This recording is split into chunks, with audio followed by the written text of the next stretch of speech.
Hello दोस्तों, स्वागत है आपका हमारे चैनल लेटेस्ट लर्न फार्मेसी में। आज की इस वीडियो में पूरा सॉल्व करेंगे ज्यूरिस्प्रूडेंस 2020 एंड 21 का प्रीवियस ईयर क्वेश्चन पेपर, जिसका की सॉल्यूशन आपके सामने। उससे पहले मेरी जुबान पे थोड़ा माउथ अल्सर हुआ है, इसलिए मैं सुबह से वीडियो रिकॉर्ड नहीं कर पा रहा हूँ।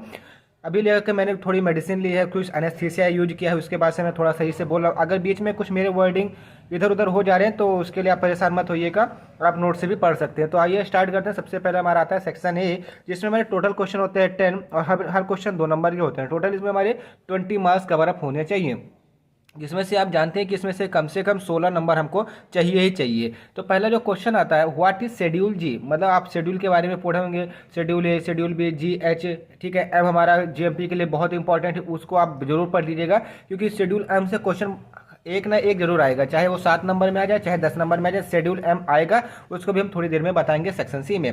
तो सबसे पहले हम क्वेश्चन की बात करें कि what is schedule G. Schedule G क्या है? तो शेड्यूल जी के अंतर्गत ऐसी दवाइयाँ आती हैं जो हम डॉक्टर के प्रिस्क्रिप्शन के बगैर यूज नहीं कर सकते। जैसे एग्जाम्पल के तौर पर देखिए, list of the drug that should be used only under medical supervision and are required to be labeled accordingly। कहने का मतलब क्या है कि ऐसी दवाइयाँ जिसको हम मेडिकल सुपरविजन के अंतर्गत ही ले सकते हैं, विदाउट उनके प्रिस्क्रिप्शन के, विदाउट उनके सलाह के हम नहीं ले सकते। इस ड्रग को इंटेक नहीं कर सकते और मेडिकल स्टोर वाला वैसे भी हमको नहीं देगा, ठीक है ना।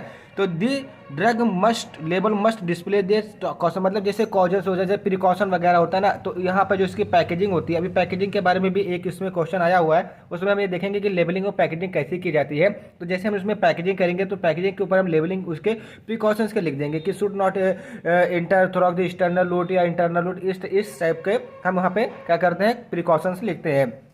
तो सिंपली जो हमारा वहाँ पे प्रिकॉशन लिखा रहता है वो कौन सा होता है? It is dangerous to take this preparation expect under the medical supervision. अगर आप इस मतलब जो आपने ड्रग शेड्यूल जी की जो ड्रग है उसको विदाउट मेडिकल सुपरविजन के अंतर्गत ले रहे हैं, या उनसे छुपा के ले रहे हैं, या उनसे विदाउट प्रिस्क्रिप्शन के ले रहे हैं, तो वो आपके लिए डेंजरस हो सकता है, आपके लिए खतरनाक हो सकता है। जैसे एग्जाम्पल के तौर पर यहाँ पे मैंने जो आपको एग्जाम्पल दिया हुआ है वो सिंपली आपने जो ड्रग देखी होगी या पढ़ी होगी उसी से उठाकर दिया हुआ है। जैसे एमाइनोपेक्टिन हो गया, ठीक है, एमाइनोपिट्रिन हो गया, ठीक है, क्लोरथायाजाइड डाययूरेटिक हो गया, इथोसक्सीमाइड हो गया, ठीक, इंसुलिन हो गया, मेटमॉर्फिन हो गया, फेनफॉर्मिन हो गया, डाइफेनहाइड्रामिन हो गया, टेस्टोस्टेरोन हो गया, अप्रिमिडाइन हो गया। ये सारी ड्रग आपने मेडिसिन, केमिस्ट्री, फार्माकोलॉजी सब जगह पढ़ी है, इसलिए मैंने इसको जनरल ड्रग के हिसाब से आपको बताया। जितने भी ओरल हाइपोग्लाइसेमिक एजेंट होते हैं वो शेड्यूल जी के अंतर्गत आते हैं, उसको आप विदाउट सुपरविजन के इनटेक नहीं कर सकते हैं। उसके बाद नेक्स्ट क्वेश्चन आता है कि डिफाइन स्पूरियस ड्रग।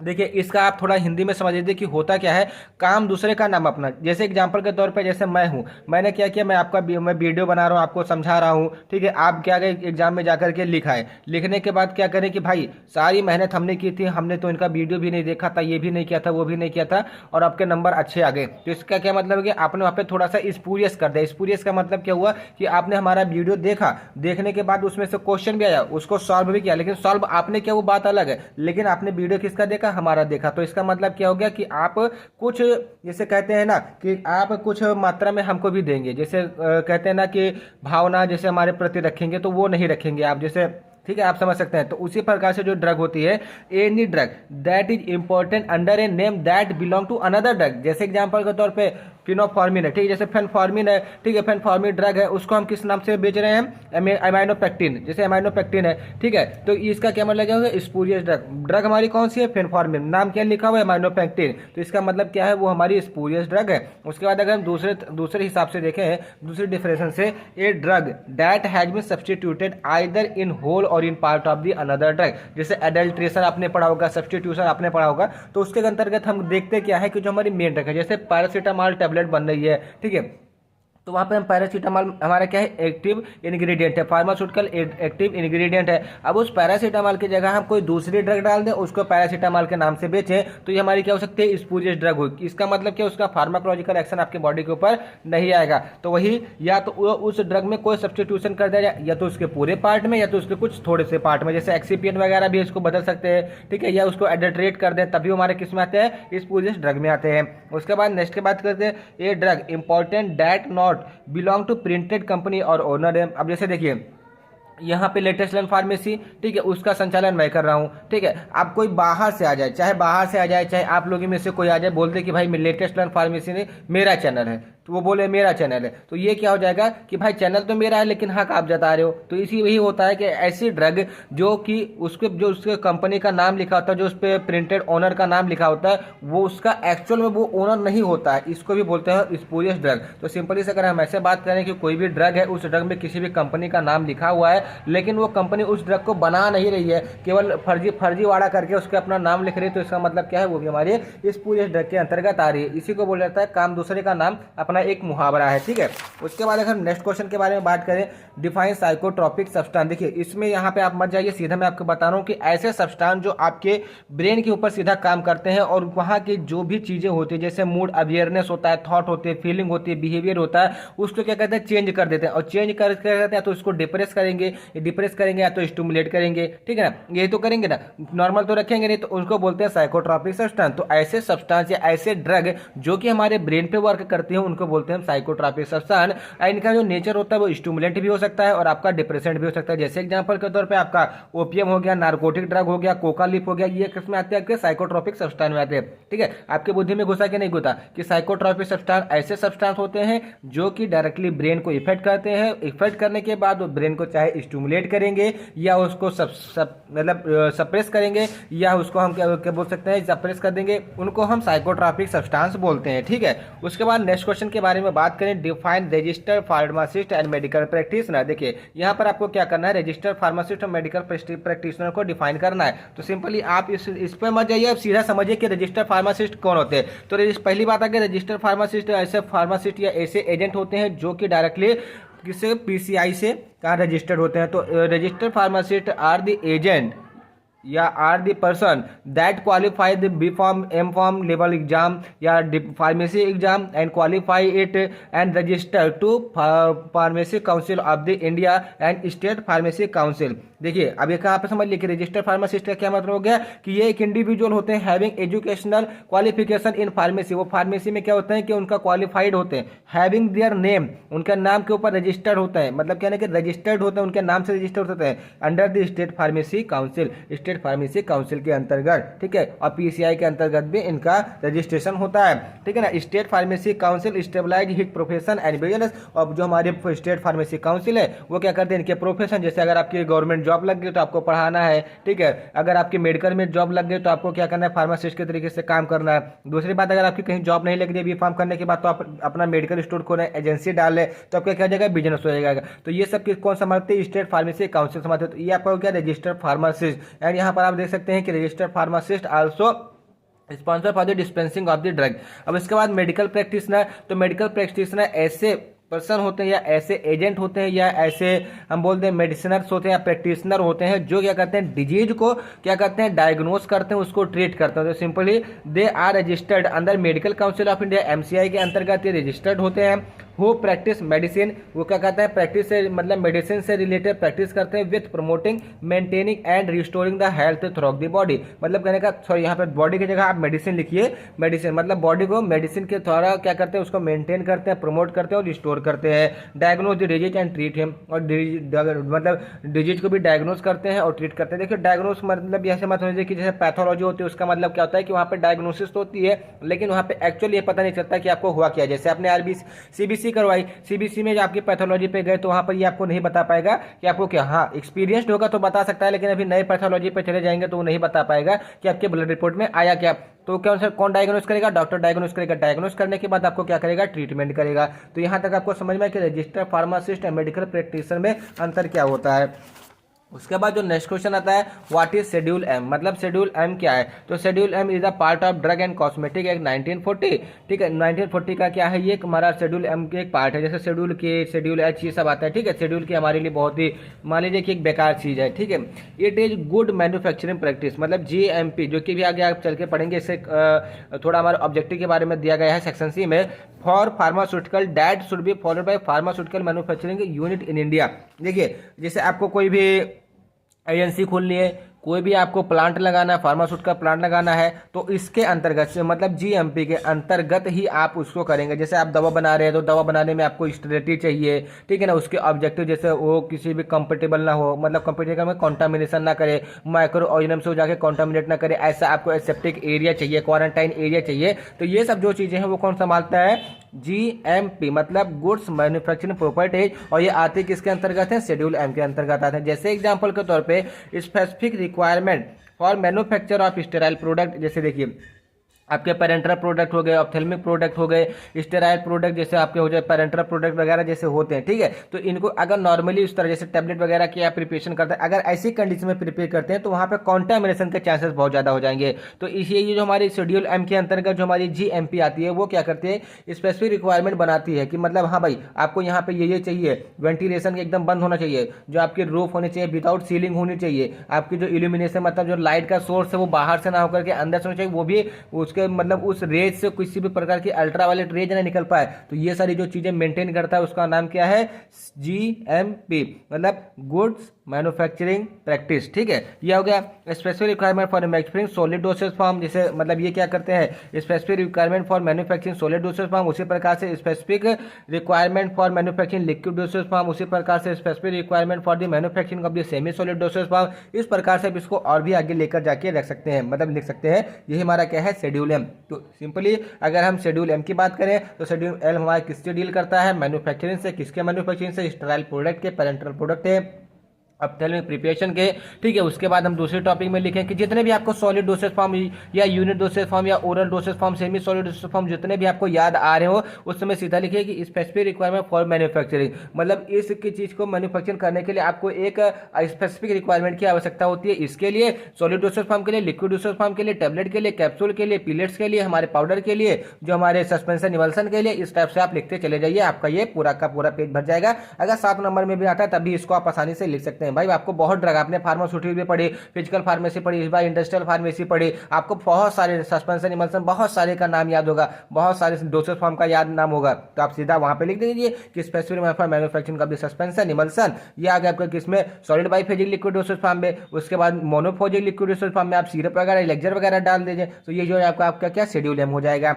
7 नंबर में आप कर सकते हैं। उसके बाद नेक्स्ट क्वेश्चन कहता है write the function of drug inspector. भाई ड्रग इंस्पेक्टर को सब जानते हैं कौन होता है, ये क्या होता है, स्टेट और सेंट्रल गवर्नमेंट के द्वारा अपॉइंट किए जाते हैं और जो क्या होता है पब्लिक सर्वेंट होते हैं, ठीक है ना। आप सीधा समझिए इनका काम क्या होता है, इनका काम क्या होता है, DI मतलब ड्रग इंस्पेक्टर। ड्रग से रिलेटेड जितने भी काम होंगे इनके अंतर्गत होंगे। जैसे अगर आपको लाइसेंस की अथॉरिटी चाहिए तो ये इनकी सहायता की वजह से, इनकी सहायता के बगैर आपको लाइसेंस की अथॉरिटी नहीं मिलेगी। कोई भी मेडिकल शॉप खोलना है उसके लिए, ठीक है, मेडिकल शॉप खोलने के लिए अगर आपने खोल के बैठे हुए, अगर आपके पास लाइसेंस नहीं है तो DI जाएगा, छापा मार देगा, तो इंस्पेक्शन हो गया। तो सीधी बात करें तो inspection of the drug manufacturing sale distribution, मतलब DI जो होता है वो क्या करता है, इंस्पेक्शन करता है किसका, ड्रग की मैन्युफैक्चरिंग का, उसकी सेलिंग का, उसके डिस्ट्रीब्यूशन का। ये फंक्शन होता है किसका, DI का। अदर बात करें तो DI इंस्पेक्ट मतलब क्या करता है, इंस्पेक्ट करता है plant and process of manufacturing. Plant का मतलब क्या होगा कि जहाँ पे दवाइयाँ बनाई जाती है, जैसे फैक्ट्री वगैरह हो गई।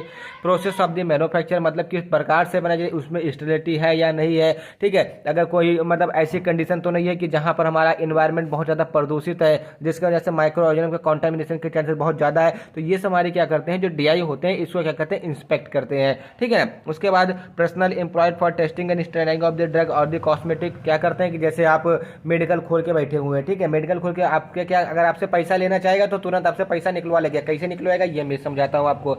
आया आपके मेडिकल की दुकान में, बोला भैया ये जो दवाई है ना, ये दवाई क्या है, खराब है, ये खराब है, अगर पैसा नहीं दोगे तो क्या करेंगे, इसको क्वालिटी कंट्रोल के लिए भेज देंगे। अगर वहाँ पे गड़बड़ हुआ तो आपका मेडिकल सीज हो जाएगा। भाई तो मजबूरी बस आदमी को देना पड़ेगा। उसी प्रकार से DI जो है ये यही करते हैं अधिकता। हमारे इधर हमने 2-3 केस अभी लगातार में देखा हुआ है, उसकी चर्चा बाद में करते हैं, पहले हम आते हैं अपने क्वेश्चन के ऊपर, ठीक है ना। And they also responsible for the hygienic condition in the plant. और जो प्लांट होते हैं, जैसे प्लांट से फैक्ट्री लीजिए, प्लांट की जगह आप सीधा फैक्ट्री लिखिए कि फैक्ट्री जैसे होती है, फार्मास्यूटिकल कंपनी होती है, फैक्ट्री होती है, वहाँ पे हाइजीनिक मतलब स्वच्छता का पूरी तरीके से ध्यान रखा जाना चाहिए। इसके लिए भी जो हमारे ड्रग इंस्पेक्टर होते हैं वो रिस्पॉन्सिबल होते हैं। उसके बाद नेक्स्ट क्वेश्चन आता है डिफाइन एडल्ट्रेट ड्रग, मतलब एडल्ट्रेट ड्रग क्या होता है। तो ऐसे ड्रग मतलब जिसमें कोई मटेरियल खराब पड़ गया हो, या किसी को सब्सटीट्यूटेड प्रोडक्ट पड़ गया हो, या वो एकदम डिकम्पोज हो गया हो, तो उसको बोलते हैं हम क्या, एडल्ट्रेट ड्रग, ठीक है। A drug that contain any filthy, putrid and decomposed substance in whole or in a part of drug, that's called adulterate drug.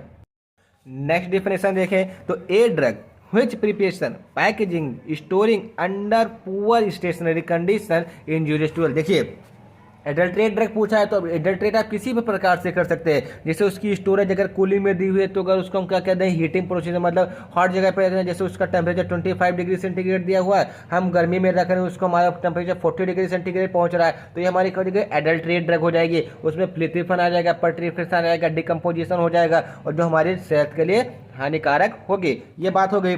दूसरी बात, हमारी जो उसकी लेवलिंग पैकेजिंग होती है उस पर जो हमारा कलर यूज किया जाता है, वो कलर अगर हमारा परमानेंट नहीं है तो वो भी हमारा कहा जाता है एडल्ट्रेट ड्रग के अंतर्गत। अंदर कोई कमी नहीं, लेकिन उसके लेवलिंग पैकेजिंग में कमी है तो इसका मतलब हमारी एडल्ट्रेट ड्रग के अंतर्गत आएगी। उसके बाद ए drug that store in a container, ऐसे कंटेनर में स्टोर किया गया है जिससे क्या कर सकता है वो ड्रग कॉन्टेमिनेशन करके उस ड्रग को पॉइजन बना सकती है और या उसके सब्सटेंस को डिलीटरियस का मतलब क्या है, उसके फार्माकोलॉजिकल एक्शन को चेंज कर सकती है। उनको क्या बोलते हैं हम, एडल्ट ड्रग, जो कि आपके बॉडी के लिए, आपके प्लांट मतलब आपके बॉडी के लिए, ह्यूमन बींग के लिए या कोई भी वेटनरी अगर प्रोडक्ट है तभी उसके लिए भी ये हानिकारक होगा। इसी को बोलते हैं हम क्या, adulterate drug. A drug that contain any harmful और toxic substance that may render it injurious to the health, मतलब अगर वो ड्रग कोई हार्मफुल सब्सटेंस या टॉक्सिक सब्सटेंस, जैसे हमारा जैसे एग्जांपल के तौर पे आपके साइकोट्रॉपिक सब्सटेंस है, उसकी कंसंट्रेशन अगर उस ड्रग में ज्यादा है तो भी आपका क्या जाएगा, एडल्ट्रेट ड्रग में आ जाएगी।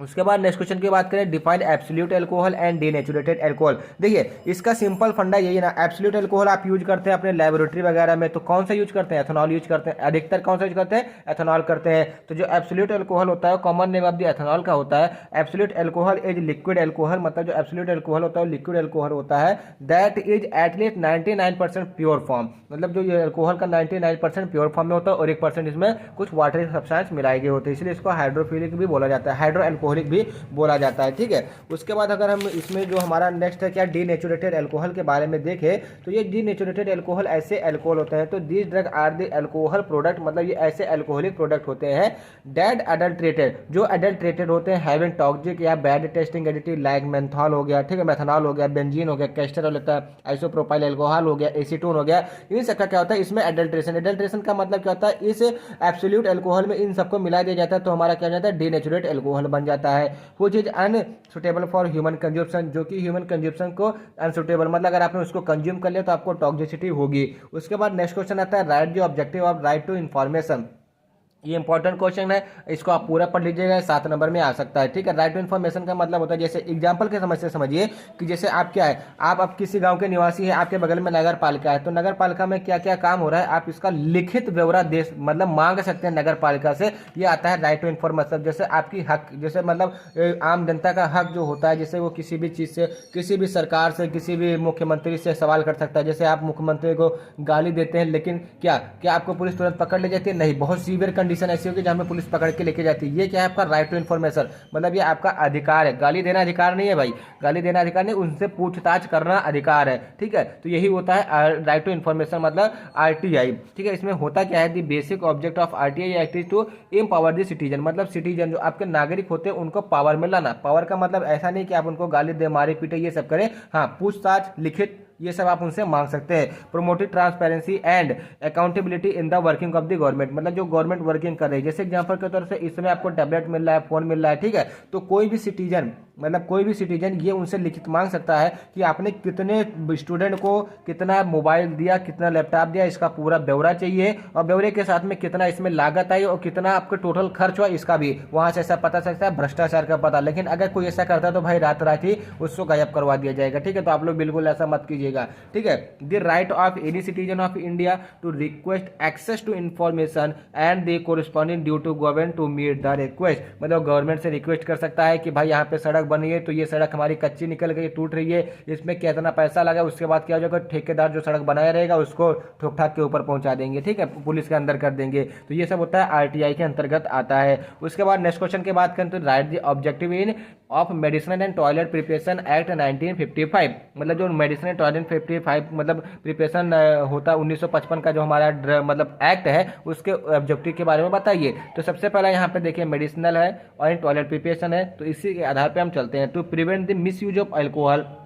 देखिए मेडिसिनल में क्या गया, टॉयलेट प्रिपरेशन में आप क्या करते हैं, अल्कोहल सैनिटाइजेशन वगैरह का यूज करते हैं to prevent the misuse of the alcohol. पहला हो गया कि आपका क्या, जो अल्कोहल का मिस यूज होता है उसको प्रिवेंट करना, and to conduct its supply and transport in the country. और क्या करना है, मतलब आपके कंट्री में इसका सप्लाई और ट्रांसपोर्ट करना, मतलब एक जगह से दूसरी जगह पे, या अगर आपके पास खत्म हो गया तो दूसरे देश से मंगा लेंगे। तो इसीलिए मतलब medicinal and toilet preparation act 1955 का ये पहला ऑब्जेक्टिव है। उसके बाद अगर इसके नेक्स्ट ऑब्जेक्टिव के बारे में बात करें, to impose and collect uniform excise duty to on medicinal and toilet preparation containing alcohol और नार्कोटिक ड्रग। सीधा कहने का मतलब है कि इंपोर्ट करना, यहाँ पे इम्पोज नहीं, यहाँ पे इंपोर्ट होना चाहिए, ठीक है। To import and collect uniform excise duty, जैसे देखिए सिंपल सी बात, ऐसी ड्रग का इंपोर्ट करना जिसके अंदर एल्कोहल या नार्कोटिक पदार्थ मिलाया गया हो, उसका इंपोर्ट करना इसके अंतर्गत रखा गया। नेक्स्ट ऑब्जेक्टिव के बारे में बात करें, to make provision such that manufacture of medicinal and toilet preparation containing alcohol और नार्कोटिक ड्रग। सिंपल सी बात वही है कि ऐसी ड्रग जो क्या है मेडिसिनल टॉयलेट प्रिपरेशन के अंतर्गत आती है, वो एल्कोहल और नार्कोटिक साइकोट्रोपिक सब्सटेंस कंटेन की हो जाती है, carried out under the authority of the license granted under this act. मतलब इस एक्ट के अंतर्गत जिसको लाइसेंस इशू होगा वही इन सबको कैरी आउट कर पाएगा, मतलब सेलिंग कर पाएगा, डिस्ट्रीब्यूशन कर पाएगा, इंपोर्टेशन कर पाएगा, मैन्युफैक्चरिंग कर पाएगा, जो कि आप अभी थोड़ा एक क्वेश्चन आगे है इसके बारे में, वहां पे डिटेल में समझेंगे। उसके बाद हमारा कौन सा आता है, सेक्शन बी आता है। सेक्शन बी में सबसे पहला क्वेश्चन आता है, explain in detail medicinal termination of the pregnancy. देखिए भाई, जो हमारा यूनिट 5 है ना, वहाँ पे पीछे 4-5 टॉपिक जैसे आरटीआई दिया हुआ है, ठीक है, टर्मिनेशन ऑफ द प्रेगनेंसी दी हुई है, ठीक है, लिटरेचर दिया हुआ है, तो इन सबको आप बहुत अच्छे तरीके से पढ़ लीजिएगा। यहाँ पे मैं तो आपको एक दो यहाँ पे मिला हुआ है, आरटीआई मिला हुआ है, ठीक है, मेडिकल टर्मिनेशन मिला हुआ है, तो यहाँ पे तो मैं आपको समझा दूंगा बहुत अच्छे तरीके से कि आपके दिमाग में बैठ जाएगा। लेकिन जो एक्स्ट्रा 2-3 दिया हुआ है ना, उसको भी आप एक बार पढ़ लीजिएगा, क्योंकि वो एग्जाम में आने के पूरे चांसेस रहते हैं, खास करके लॉन्ग और 7 नंबर में आ सकते हैं। तो सबसे पहले हमको समझें कि टर्मिनेशन ऑफ द प्रेगनेंसी का मतलब होता क्या है। मतलब जैसे कोई गर्ल है या कोई वूमन है, वो प्रेग्नेंट हो गई, प्रेग्नेंट होने के बाद क्या हो कि उसको क्या करना है, एब्जॉर्प्शन, मतलब कहने का कि एबॉर्शन करवाना, मतलब उस बेबी को खत्म करना है, तो इसी को बोलते हैं medical termination of the pregnancy. तो इसकी जरूरत कब पड़ती है ये समझ लीजिए, जैसे आप ओरल कॉन्ट्रासेप्टिव ड्रग ले रहे हैं, वो फेलियर हो गया, तब हमको मेडिकल टर्मिनेशन की जरूरत पड़ेगी। उसके बाद ऐसी कंडीशन आ गई जहां पर मतलब जैसे रेपिस्ट वगैरह होते हैं, तो कि उसमें भी क्या होती है, प्रेगनेंसी वगैरह आ जाती है, तो उसमें भी क्या होता है कि हम medical termination of the pregnancy का यूज करते हैं। तो उसके लिए एक कानून बनाया गया कि किस जगह पर किस कंडीशन में एज फैक्टर लिमिट, अगर वो 18 से नीचे है तो उस कंडीशन में क्या होना चाहिए, क्या नहीं होना चाहिए, इसके लिए हमारा कानून बनाया गया, ठीक है। तो इसी को बोलते हैं medical termination of the pregnancy act या कानून। अब देखते हैं आगे इसके बारे में पढ़ते हैं। India has facing a serious problem. भाई देखिए, अपने यहाँ पे जनसंख्या जितनी तेजी से बढ़ रही है, शायद उतनी तेजी से कहीं पे भी ना बढ़ रही हो, ठीक है। तो India has facing a serious problem of the increase in the population, जिसको जनसंख्या विस्फोट भी बोलते हैं, whose rise in occurring at than alternate rate, मतलब जिसका सीधा समझ सकते हैं कि जनसंख्या विस्फोट। Indian government has been undertaking measure such as family planning programme, मतलब कहने का कि इसको इंडियन गवर्नमेंट ने अपने अंडरटेक किया, और family planning programme, oral contraceptive drug का यूज करते हुए, ये मतलब कॉन्डम्स वगैरह जो होते हैं, ठीक है, तो उनका यूज करते हुए सिंपली क्या बताया कि आप जनसंख्या वृद्धि को रोकिए। लेकिन भाई जब जनसंख्या विस्फोट हो चुका है तो भाई सिंपल सी बात है, एक घर में अगर एक आदमी रखता है तो उसके पास तो एक या 2 लड़का होना चाहिए, तो सिंपल सी बात है कि वो करेगा, मतलब अपना इतना तो करेगा ही, तो ये क्या जाएगा कि तब भी उसकी जनसंख्या बढ़ती चली जाएगी।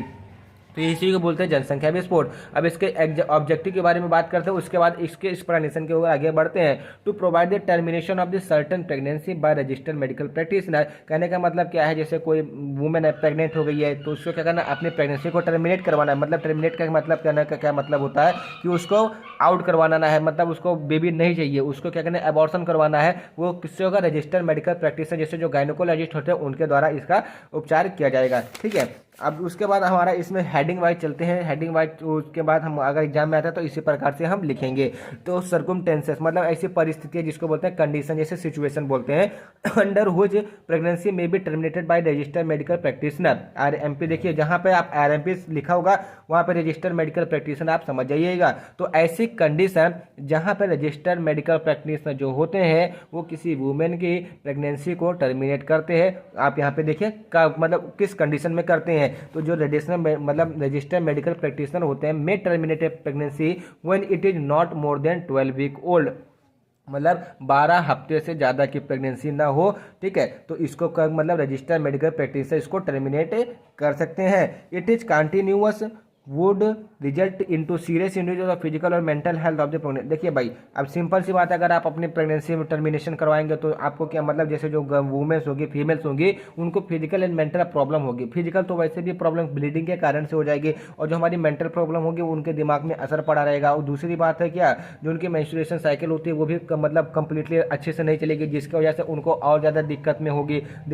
मतलब इसका क्या है, मेंटल हेल्थ उनकी कमजोर होती चली जाएगी। तो यही अगर आप अपना मतलब मेडिकल टर्मिनेशन कोई भी करवा रहा है तो उनकी फिजिकल और जो मेंटल हेल्थ होती है वो बिगड़ जाएगी। ठीक है, दूसरी बात आती है कि बाय जैसे आप मेडिकल टर्मिनेशन करवा रहे हैं, मेडिकल टर्मिनेशन के द्वारा एबॉर्शन नहीं हुआ, बाई चांस गलती हो गई, तो जो आपका जो चाइल्ड पैदा हुआ, जो बेबी आपका होगा, वो क्या होगा, सीरियसली हैंडीकैप्ड हो जाएगा, या फिजिकल या मेंटल एबनॉर्मलिटी भी हो जाएगी। ऐसे हमारे पूरे देश में नियर अबाउट 3 to 4% केसेस देखे जाते हैं एबॉर्शन के मामले में, कि एबॉर्शन तो होता है लेकिन जो बेबी होता है वो टर्मिनेट नहीं हो पाता, प्रेगनेंसी टर्मिनेट नहीं हो पाती है, और कोई आगे चल के कुछ समय मतलब जब हमको पता चलता है कि प्रेगनेंसी टर्मिनेट नहीं हुई है तो उस कोशिश करते हैं उसको टर्मिनेट करवाने की, लेकिन तब नहीं हो पाता है। उसके बाद जो बेबी बॉर्न होता है वो या तो हैंडीकैप्ड हो जाता है या तो वो मेंटल एबनॉर्मलिटी से ग्रसित हो जाता है। तो ये उसका क्या हो जाएगा, सबसे पहला कंडीशन हो गई कि किस कंडीशन में जो रजिस्टर्ड मेडिकल प्रैक्टिशनर होती है वो प्रेगनेंसी को टर्मिनेट कर सकती है। तो एक बार फिर से इसको रिवाइज करते हैं, किस कंडीशन में, अगर हमारा जो मतलब जो फीमेल की प्रेगनेंसी है वो 12 हफ्ते से ज़्यादा ना हो, उसको टर्मिनेट कर सकती है, इफ़ नॉट हैपेंड। ठीक है, अगर नहीं हुआ, जैसे अगर मतलब टर्मिनेशन नहीं हुआ तो ये सारे रिजल्ट आ सकते हैं कि जैसे अगर टर्मिनेशन नहीं हुआ तो आपका जो बेबी होगा वो क्या मेंटल हैंडीकैप्ड हो जाएगा। उसके बाद जो वुमेन होगी उसको भी फिजिकल एंड मेंटली स्ट्रेंथ में कम जरूरी इंजरी होगी, जिसकी वजह से वो थोड़ा सा अपना मानसिक संतुलन भी खोएगी, और फिजिकल एबनॉर्मलिटी में जैसे एनीमिया वगैरह भी होगा। ठीक है, उसके बाद इसमें अगर हम नेक्स्ट बात करें तो registered medical practitioner may terminated pregnancy if it more than 12 week, मतलब ऐसी कंडीशन भी होती है जहाँ पे जो हमारी प्रेगनेंसी होती है वो 12 वीक से ज़्यादा की हो जाती है, उसको भी रजिस्टर्ड मेडिकल प्रैक्टिशनर का टर्मिनेट कर सकता है बाय द एबॉर्शन। ठीक है, but not more then 20 weeks, लेकिन वो 20 वीक से अधिक नहीं होनी चाहिए। कंडीशन क्या क्या होनी चाहिए, जैसे अनवांटेड प्रेगनेंसी हो गई, जैसे रेप हो गया, ठीक है, और failure of the oral contraceptive drug हो गई, या कोई भी कॉन्ट्रासेप्टिव ड्रग हो गई, तो इस कंडीशन में हम प्रेगनेंसी को टर्मिनेट करवा सकते हैं with the help of the registered medical practitioner या गायनेकोलॉजिस्ट के द्वारा। ठीक है, इट में ग्रेव, ठीक है, grave injury to the mental health of the pregnant. सीधी सी बात है भाई, अगर उनको प्रेगनेंसी में मतलब क्या हो जाएगी, टर्मिनेट होगी, तो उनको मेंटल हेल्थ, फिजिकल हेल्थ, इनके सब की प्रॉब्लम होने लगेगी, ये आप भी जानते हैं बहुत अच्छी तरीके से। ठीक है, registered medical practitioner may terminated pregnancy of the women of 18 years old age और more with her written consent. देखो भाई, कोई भी जाएगा, कोई भी फीमेल जाएगी टर्मिनेशन करवाने के लिए, ठीक है, प्रेगनेंसी के टर्मिनेशन करवाने के लिए जाएगी, तो उससे लिखित में जाएगा कि जो आप करवा रही हैं, प्रेगनेंसी का टर्मिनेशन करवा रही वो अपने जान पहचान और सोच समझ से करवा रही है। इन कंडीशन अगर वो 18 से एबव नहीं है, 18 से नीचे की अंडर एज में है, तो उसके पेरेंट्स से वहाँ पे सिग्नेचर लिया जाएगा, मतलब पेरेंट उनको रिटन कॉन्स्टेंट में देंगे कि हाँ भाई हम इनका एबॉर्शन करवा रहे हैं। ऐसे सब कंडीशन अधिकतर कहाँ पर आती है, जहाँ पर रेप वगैरह होते हैं वहाँ पे। ठीक है, उसके बाद हमारा नेक्स्ट इसमें आता है DRMP, जो रजिस्टर्ड मेडिकल प्रैक्टिशनर होते हैं, में terminated pregnancy of women who is under 18 years. सीधा से जो मैंने आपको बताया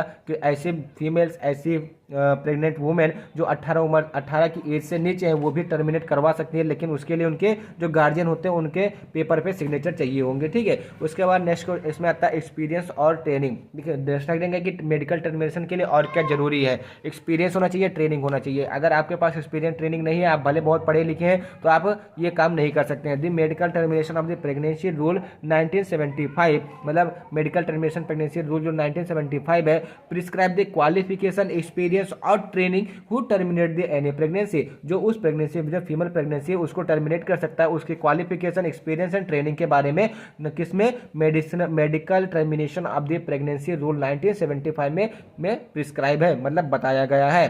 ठीक है, कौन बताया गया ये भी देख लेते हैं। The registered medical practitioner should register in state medical register, मतलब स्टेट जो आपके राज्य, मतलब राज्य चिकित्सालय के जो रजिस्टर होते हैं वहाँ पे क्या इनका रजिस्ट्रेशन होना अनिवार्य है। Should not less than 3 year experience, उनके पास कम से कम 3 साल का एक्सपीरियंस होना चाहिए। उसके बाद जगह के बारे में बात करें कि कौन से प्लेस पे मेडिकल टर्मिनेशन प्रेगनेंसी होती है, मतलब कहाँ पे जो ये प्रेगनेंसी होती है वो टर्मिनेट की जाती है। तो सबसे मेन बात होती है कि गवर्नमेंट हॉस्पिटल में की जाती है। तो according to the medical terminator of the pregnancy rule या act 1975 the pregnancy may terminate at the government hospital और government approved for this purpose. और मतलब जैसे कोई ऐसे हॉस्पिटल जहाँ पे गवर्नमेंट ने उसको ऑथोराइज किया हुआ है, जैसे प्राइवेट हॉस्पिटल, लेकिन उसने गवर्नमेंट के द्वारा ऑथोराइजेशन लिया हुआ है कि हाँ भाई हम इसको कर सकते हैं, हमारे पास उतने क्वालिफाइड पर्सन है, उतने हमारे पास एक्सपीरियंस वाले गायनिकोलॉजिस्ट हैं, उनकी सहायता से हम प्रेगनेंसी को टर्मिनेट कर सकते हैं, उनको भी इसकी अथॉरिटी दी जाती है। लेकिन वहाँ पे जो मतलब मनी वगैरह का मामला होता है बहुत ज़्यादा लिया जाता है। ठीक है, गवर्नमेंट भी चलता है, गवर्नमेंट भी चलता है मनी, लेकिन उतना ज़्यादा नहीं चलता है। उसके बाद placed approve for termination of the pregnancy, मतलब जो जगह होती है वो जो मतलब टर्मिनेशन जो प्रेगनेंसी का टर्मिनेशन होती है उसकी जगह को कैसे अप्रूव किया जाता है। तो गवर्नमेंट सेटिस्फाइड दैट, अगर गवर्नमेंट सेटिस्फाइड हो गई कि ये जो जगह है वो आपके मतलब प्रेगनेंसी टर्मिनेशन के लिए सही है और हाइजीनिक है, सेफ है, कंडीशन मतलब उसकी सही है, तो इसका मतलब क्या हो जाएगा कि वहाँ पर आपको वो जगह अप्रूव करा दी जाएगी। अदरवाइज अगर वहाँ पे कोई भी ऐसी चीज़ें देखने को मिलती है जो कि ना हाइजीनिक हो ना सेफ हो, ठीक है, और मेडिकल टर्म मतलब जो आपके प्रेगनेंसी टर्मिनेशन होती है वहाँ उसके लिए सूटेबल ना हो, उससे क्राइटेरिया से ना मैच खा रही हो, तो वहाँ पर इसको रिजेक्ट कर दिया जाएगा। ठीक है, तो ये आपकी हो जाएगी medical termination of the pregnancy.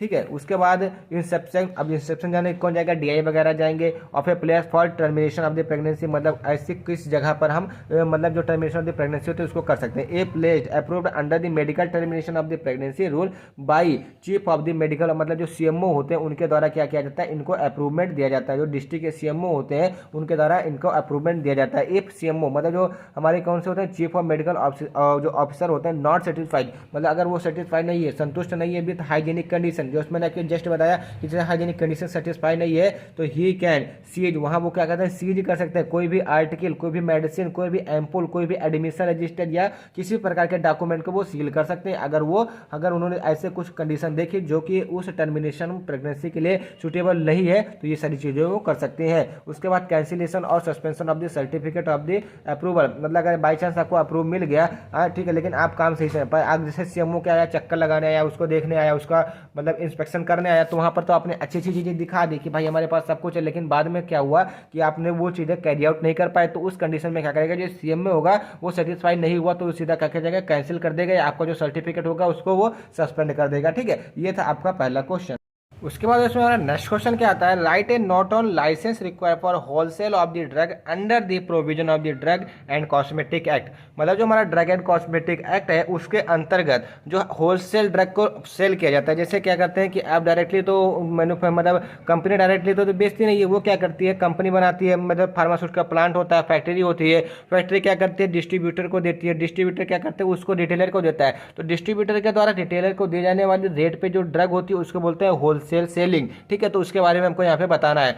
सबसे पहले सेल ऑफ द ड्रग का मतलब क्या होता है, तो सेल क्या होता है, sale is the process involve in transfer of the any article या मेडिकल आर्टिकल या medical substances from manufacture to consumer, मतलब मैन्युफैक्चर से कंज्यूमर तक पहुंचाना क्या होता है, सेलिंग होती है। Under the drug and cosmetic act 1940, ज्यूरिस पढ़ रहे, अगर आप ज्यूरिस नहीं पढ़ रहे तो आप इसको भी नहीं लिख सकते, कोई दिक्कत नहीं है। बस सीधा सीधा कहने का मतलब क्या, सेल ऑफ द ड्रग का मतलब क्या होता है कि किसी भी आर्टिकल का मैन्युफैक्चरिंग कंपनी से कंज्यूमर तक पहुंचाने की प्रोसेस को क्या बोलते हैं, drug sale of the drug बोलते हैं। उसके बाद इसमें हमारा थोड़ा एक्स्ट्रा हमने कुछ बताया रखा है, तो उसको आगे चलकर हम देखते हैं। तो अगर इसकी सैंपलिंग प्रोसेसिंग देखो तो उसका मैन्युफैक्चर किया गया, मैन्युफैक्चर दो जगह है, तो डिस्ट्रीब्यूटर के पास जाएगा जो कि मोटर व्हीकल से होगा, या तो होलसेलर के पास जाएगा जिसकी अपनी दुकान होगी। वो होलसेलर और डिस्ट्रीब्यूटर दोनों किसको देंगे हम, रिटेलर को देगा, रिटेलर किसको देगा, कंज्यूमर को देगा, जिसको हमको लूटा खूब जाता है दवाई के पीछे ना, समझ सकते हैं आप कैसे लूटा जाता था।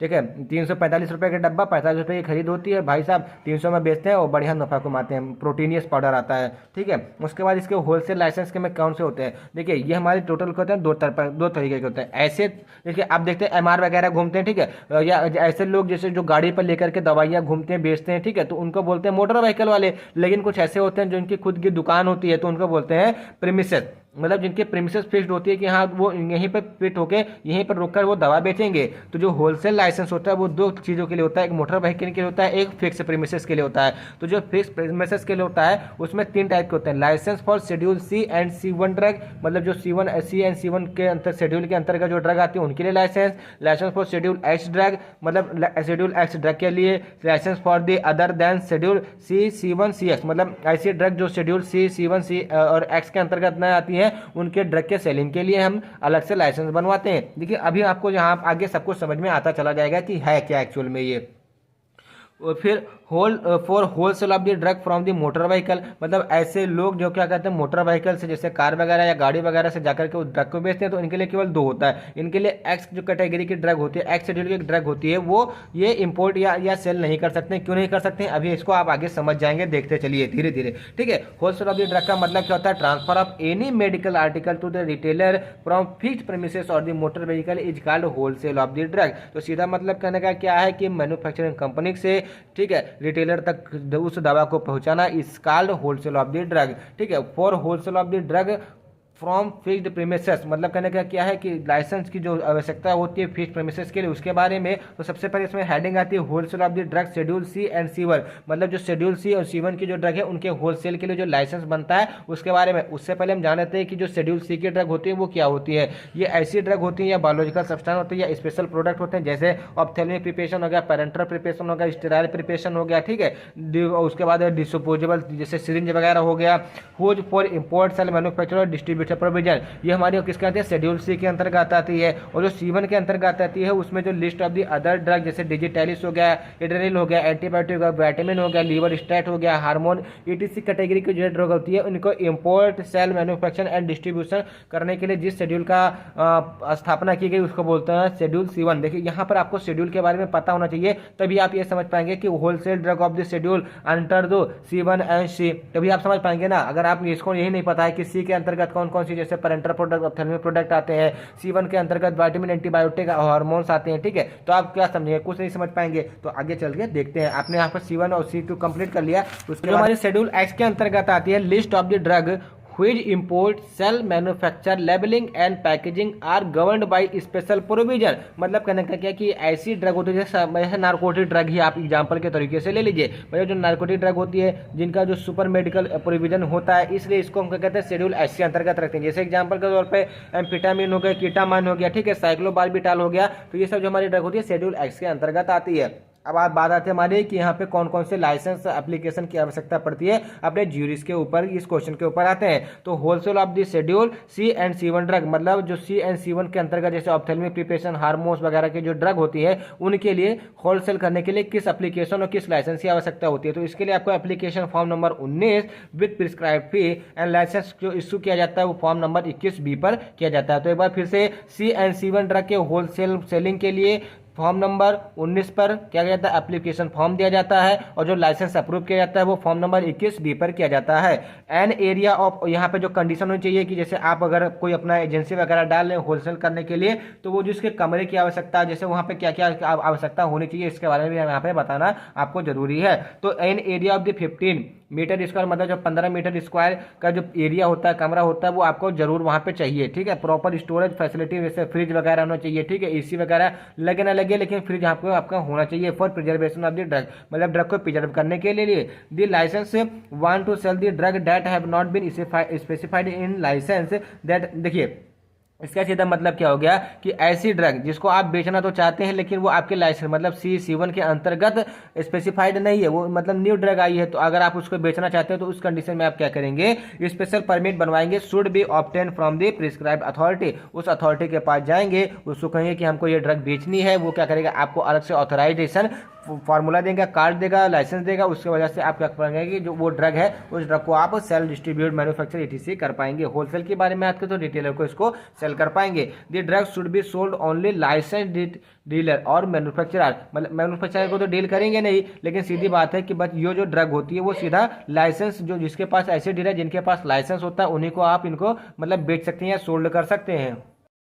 दी फॉलोइंग डिटेल, मतलब ये कुछ डिटेल हैं जो कि उसके लाइसेंस पे, मतलब अगर वो ड्रग को बेचना चाह रहा है या उसको खरीदना चाह रहा है, होलसेल में खरीद रहा है या होलसेलर बेच रहा है या मैन्युफैक्चरिंग कंपनी से ले रहा है, तो उसके लिए कुछ उसको मेंटेन करना पड़ेगा, उसके रिकॉर्ड को, ठीक है। तो लाइसेंस को, ईटीसी को इसको मेंटेन करना पड़ेगा। तो क्या क्या उसमें होना चाहिए इसके बारे में, तो date of the purchase and sale of the drug, मतलब कहने का क्या है कि उस ड्रग को आप किस डेट में खरीद रहे हैं और किस डेट में बेच रहे हैं, इसका आपके पास ये पूरा रजिस्टर होना चाहिए, उसमें मेंटेन होना चाहिए। Name, address and license number of the company, आप किस कंपनी से उस ड्रग को खरीदे हैं उसका नाम, एड्रेस और लाइसेंस नंबर होना चाहिए। Name, amount and branch number of the drug, कहने का मतलब क्या, जिस मैन्युफैक्चरिंग कंपनी से आप खरीद रहे हैं उसका नाम, अमाउंट एंड उसका बेच नंबर भी उस ड्रग के लिए मतलब आपको एक जगह पे लिख कर रखना होगा। नेम ऑफ द मैन्युफैक्चरर, और किस मतलब जैसे कंपनी का नाम जैसे एल्कम वगैरह हो गए तो ठीक है, उनका भी नाम आपको लिखना होगा, मतलब एक कंप्लीट मेंटेनेंस करना होगा। Detail of the purchaser like bill of the cash and credit amount, जैसे कि आपने जिस रिटेलर को उसको बेचा है तो उसको भी आपको क्या होना देना होगा, एक क्रेडिट मेमो देना होगा या कैश मेमो देना होगा, जिसकी वजह से वहाँ पे प्रॉपर जितनी भी name of the drug, license number, amount, batch number, ठीक है, ये सारे नाम और आपका नाम, आपकी कंपनी का नाम, ये सब वहाँ पे जुड़ा होना चाहिए, ठीक है। उसके बाद wholesale for the drug under the schedule x, मतलब जो शेड्यूल एक्स के अंतर्गत जो दवाइयाँ आती हैं उनके होलसेल करने के लिए एप्लीकेशन नंबर 19 से, और लाइसेंस जो अथॉरिटी किया जाता है वो 20G में किया जाता है। तो एक बार फिर से, तो शेड्यूल एक्स को होलसेल ड्रग में मतलब सेल करने के लिए किस एप्लीकेशन का उपयोग किया जाता है, 19C का एप्लीकेशन दिया जाता है, और जो लाइसेंस बन के आता है वो 20G पर, 20G पर आता है। तो these drug should be sold only to schedule X processing license, मतलब जो हमारी ड्रग होती है जैसे एक्स के, मतलब जो एक्स शेड्यूल की जो ड्रग होती है उनके लिए यही मतलब यही हमारा क्या होता है, होलसेल करने के लिए इसी लाइसेंस की आवश्यकता होती है। The licence should send all the copies of the invoice of the retailer retaining to the scale of the day, कहने का मतलब क्या है कि जो लाइसेंस होता चाहिए वो उसकी पूरी की पूरी कॉपी एक, मतलब जैसे जो ड्रग सेलर होता है या ड्रग मैन्युफैक्चरर होता है उसके पास उसकी कॉपी जाने चाहिए। और जो बाकी condition, name of the drug, name of the manufacturer, name of the selling, name of the purchaser, ये सारी चीजें इसमें भी अप्लाई की जाएंगी। उसके बाद wholesale of the drug other than schedule C, C1 and X, मतलब जो C, C1, C, X के अंतर्गत नहीं आ रही है उन ड्रग का जो होलसेल में उनको क्या करना है, बेचना है या खरीदना है, तो कैसे, उसके लिए एप्लीकेशन नंबर फॉर्म 20B होता है, और जो उसकी क्राइटेरिया होनी चाहिए, मतलब name of the drug, name of the batch number, license number, मतलब जिसने अपने इंडस्ट्रियल फार्मेसी पढ़ी, इंडस्ट्रियल फार्मेसी में जिसने अपने लेबलिंग की, उस लेबलिंग के आधार पर सीधा लिख दीजिए कि लाइसेंस नंबर, पैकेजिंग, MRP वगैरह सबका सब, वहाँ पे नेमिनेशन, कंपोजिशन, ये सारी हमारी वहाँ पे लिखी होनी चाहिए। Wholesale from the motor vehicle, मतलब ऐसे ड्रग जो लोग जो व्हीकल के द्वारा वो सब ड्रग का होलसेल करते हैं, तो wholesale distribution of the drug from the motor vehicle should have license, उनके पास भी लाइसेंस होना चाहिए। तो C1 एंड X के लिए, X तो करते नहीं, केवल C एंड C1 ही करते हैं। एप्लीकेशन फॉर्म नंबर 19AA, और लाइसेंस जो इशू होता है 21BB पे होता है, और same is C1 and other than जो होते हैं हमारे C, C1 एंड X होते हैं, उसके लिए भी 19C, 19AA और 21BB का हमारे पास लाइसेंस अथॉरिटी की जाती है। और बाकी जो मैंने आपके समय अभी बताया, जैसे अभी बताया कि नेम ऑफ द कंपाउंड, ये सबके में कॉमन कर दीजिए, आपका क्वेश्चन बड़ा हो जाएगा, आपके तकरीबन 3 से 4 पेज आप ऑटोमेटिकली इसके द्वारा कवर हो पाएंगे। आपको क्या क्या लिखना है, जैसे आपके डब्बा में क्या ड्रग, मतलब अगर आपके बगल में मेडिकल होगा तो मेडिकल पर जाकर के उसका परचेजर जो बिल होता है वहाँ पर देख लीजिएगा क्या क्या लिखा होता है, उस कंपनी का नाम लिखा होता है, परचेजर का नाम लिखा होता है, वहाँ का एड्रेस लिखा होता है, कंपनी का एड्रेस लिखा होता है, किस कंपनी से चलकर आई है, उसका अमाउंट लिखा होता है, कितने अमाउंट में आया है, उस मतलब उस एक सिंगल यूनिट में कितना अमाउंट ड्रग फिल है, जैसे 100 ml सिरप फिल है या नहीं है, उसका license number, license batch number, ठीक है, एक्सपायरी डेट, उसके बाद उसका MFG डेट, मतलब किस डेट में उसको प्रोडक्शन किया गया, ये सब उस ड्रग में दिया जाएगा, उस सबको आपको यहाँ पे लिखना होगा। तो यहाँ पर आपका सेक्शन बी का सेकंड क्वेश्चन होता है कंप्लीट। उसके बाद इसमें नेक्स्ट क्वेश्चन आता है, discuss in brief about the CPC SEA guideline for breeding and stocking of the animal. देखिए जो हम अपने फार्माकोलॉजी में प्रैक्टिकल करते हैं एनिमल के ऊपर, रैबिट के ऊपर एंड माइस के ऊपर, सब ये सब हमारे क्या होते हैं, एनिमल होते हैं। तो उन एनिमल को हमको प्रोवाइड कौन करवाता है, यही प्रोवाइड कराता है CPC SEA। ये हमको क्या करता है कि हमको वेरीफाई करता है कि हम उस लेवल के हैं या नहीं है, उसके बाद हमको प्रोवाइड कराता है कि आपको कितने माइस की जरूरत है, उसको आप लिखित में देंगे, उसके बाद आपको वो क्या करेगा, वेरीफाई करके दे देगा, आपको प्रोवाइड करा देगा कि आपको इतने चूहों की आवश्यकता है, आपको फिर उतने चूहे मिल जाएंगे, ठीक है। तो इसका मतलब कहता है committee for the purpose of control and supervision of experiment on animal. देखिए इसकी जरूरत पड़ी क्यों, देखिए समझिए सिंपल सा फंडा समझिए कि जैसे इसके जब गठन नहीं हुआ था तो जो हमारे एनिमल के ऊपर एक्सपेरिमेंट किए जाते थे उनका 1 2 4 5 6 कितना भी यूज कर ले उसमें कोई रोक नहीं थी। फिर धीरे धीरे ऐसा होने लगा कि जानवरों की मृत्यु बहुत ज़्यादा होने लगी, तो गवर्नमेंट ने इसके ऊपर थोड़ा ध्यान दिया। जैसे जो वेटनरी डॉक्टर होते हैं उन्होंने बताया गवर्नमेंट को, संसद में बताया कि इतने जानवर इतने साल में मरे, इनका एक्सपेरिमेंट हुआ जिसका कोई भी काम नहीं था। तो इसके लिए हमारा क्या बना, एक नया गठन बना जिसका नाम क्या है CPCSEA, जिसका नाम क्या है committee for the purpose of control, मतलब कंट्रोल आप समझ रहे हैं, and supervision of experiment on the animal, मतलब जो एनिमल के ऊपर एक्सपेरिमेंट होता है उसका सुपरविजन करना। सुपरविजन का मतलब क्या होता है, उसकी देख रेख बहुत अच्छी तरीके से करना, ठीक है। ड्यू टू प्रिवेंशन, मतलब प्रिवेंशन क्यूटली to the animals amendment 2050, amendment का मतलब होता है किसी भी चीज़ में सुधार करना। तो जब 2015 में इसका सुधार किया गया तो labour government first time response to the complaint on the animal breeding, मतलब जो एनिमल की हत्या वगैरह होती थी, ठीक है, उनके ऊपर एक्सपेरिमेंट वगैरह होता था, तो उनके ऊपर पहली बार जो लेबर गवर्नमेंट है उन्होंने पहली बार उसके ऊपर ध्यान फोकस किया, अपना ध्यान दिया, रिस्पॉन्स दिया उसके ऊपर। Use of animal in pharmaceutical research investigation products and biological product form practical for 10 long time, ठीक है। तो इसका मतलब जैसे कि मैंने आपको बताया, जैसे आप फार्मास्यूटिकल केमिस्ट्री पढ़ रहे हैं तो उसमें भी आप क्या कहते हैं ड्रग का डोज देते हैं, जैसे केमिस्ट्री पढ़ रहे हैं तो उसमें आप क्या सार पढ़ते हैं, तो अगर इस पर लाइपोफिलिक ग्रुप लग गया, ऐसा हुआ वैसा हुआ, तो ठीक है, तो उसको आप इंजेक्ट करके ही पता चलता है कि उसका मूवमेंट बढ़ा घटा, एक्शन बढ़ा के डायरेक्ट ह्यूमन के ऊपर तो तुरंत जाके यूज नहीं करते हैं, उसको फिर पहले किसी प्री क्लिनिकल टेस्टिंग के लिए एनिमल के ऊपर अप्लाई करते हैं। तो उस ड्यूरेशन में क्या हुआ था कि जो हमारे एनिमल वगैरह थे वो ज़्यादा मरने लगे थे, तो उसको रोकने के लिए इस टीम मतलब CPCSEA, एक बार इसका फुल फॉर्म फिर से बता दे रहा हूँ, committee for the purpose for control, देखिए committee for the purpose of control and supervision of experiment on animal. देखिए एग्जाम में आपसे 2 नंबर में पूछा जा सकता है, इसलिए एक बार फिर से बता दे रहा हूँ, committee for the purpose of the control and supervision of experiment on the animals, ठीक है। नेक्स्ट आता है use of animal for investigation of vital role of the drug important for human relieving. देखिए प्री क्लिनिकल टेस्टिंग से हम पता उसकी pharmacodynamics movement, उसका क्या इफेक्ट होगा, लिवोरोटेटरी का ज्यादा इफेक्ट होगा, डेक्स्ट्रोरोटेटरी का कम इफेक्ट होगा, ये सब हमको कहाँ से पता चला, ये सब हमको एनिमल के द्वारा ही पता चला, ना कि किसी ह्यूमन बॉडी। कोई ह्यूमन बॉडी अपना नहीं देगा कि हमारे ऊपर चलिए ये ड्रग का एक्सपेरिमेंट कर लीजिए। जहाँ किसी कोविड की वैक्सीन लगनी थी तो जब अमेरिका में यूके में जिसको लगा था उसको काफ़ी सारे पैसे दिए गए थे, बहुत ही अनकंडीशनल चीज़ में, मतलब उनको मतलब मनाया गया था कि हाँ उनको फिर वो वैक्सीन लगी, उसके बाद उसका रिजल्ट आया, लेकिन फिर भी प्री क्लिनिकल टेस्टिंग उसकी की गई थी। हाउएवर, ठीक है, कैसे भी this type of the study and research decrease the number of animal species, in species मतलब इन जो एक्सपेरिमेंट हो रहे थे इनके कारण से जो हमारी एनिमल स्पीसीज थे उनके नंबर में, मतलब उनकी मात्रा में धीरे धीरे उसकी क्वांटिटी घटती चली गई और हमारे धीरे धीरे जानवर लुप्त होते चले गए।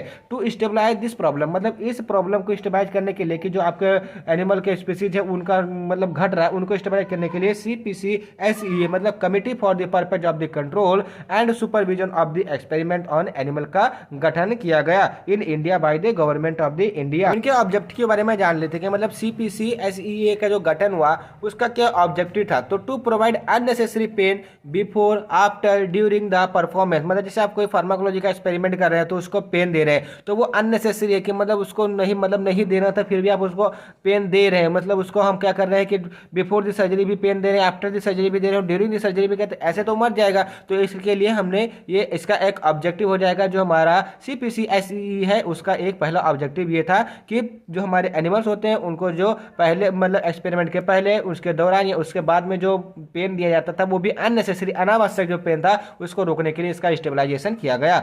To promote the rational and human use of the, देखिए रैशनल का मतलब क्या होता है, जैसे सिंपैथी, मतलब यहाँ पे सिंपैथी मान सकते हैं सहानुभूति कि उनको बचाने के लिए, ठीक है। To train the techniques and other supportive staff on animal care, मतलब जो एनिमल की केयरिंग होती है, जैसे बहुत लोग क्या होते थे पहले जब इनका मतलब CPCSEA का नहीं हुआ था, तो जैसे बी फॉर्म वाले हैं तो वो क्या करेंगे, उनको फार्माकोलॉजी का प्रैक्टिकल करना, तो कहीं से भी चूहा लाकर पकड़ लेंगे, पकड़ के मार देंगे, नहीं उनको ट्रेनिंग नहीं दी गई, ना उनके पास टेक्निक थी, ना उनके पास सपोर्टिंग स्टाफ था, तो क्या हुआ, चूहा मर गया। लेकिन जब से ये इस चीज़ का गठन हुआ, मतलब CPCSEA का गठन हुआ, उसके बाद पूरी टेक्निक बदल गई, उनको प्रॉपर क्या दे रहा था, एक ट्रेनिंग दी जा रही है, ट्रेनिंग देने के बाद उनको क्या किया जाता था, कोई उनको मतलब एक्सपीरियंस के लिए और ट्रेनिंग के लिए को फिर भेजा जा रहा था एनिमल लेबोरेटरी में, उसके बाद ही उनको उस एनिमल को दिया जा रहा था कि आप इसकी टेस्टिंग करिए, ठीक है। To provide guidance for housing care breeding and maintenance of the experiment, जैसे आप रहने के लिए आपको खाने पीने रहने सोने बैठने की आवश्यकता होती है। उसी प्रकार से चूहे के लिए, जैसे चूहा ले रहे हैं, कोई भी एनिमल ले रहे हैं,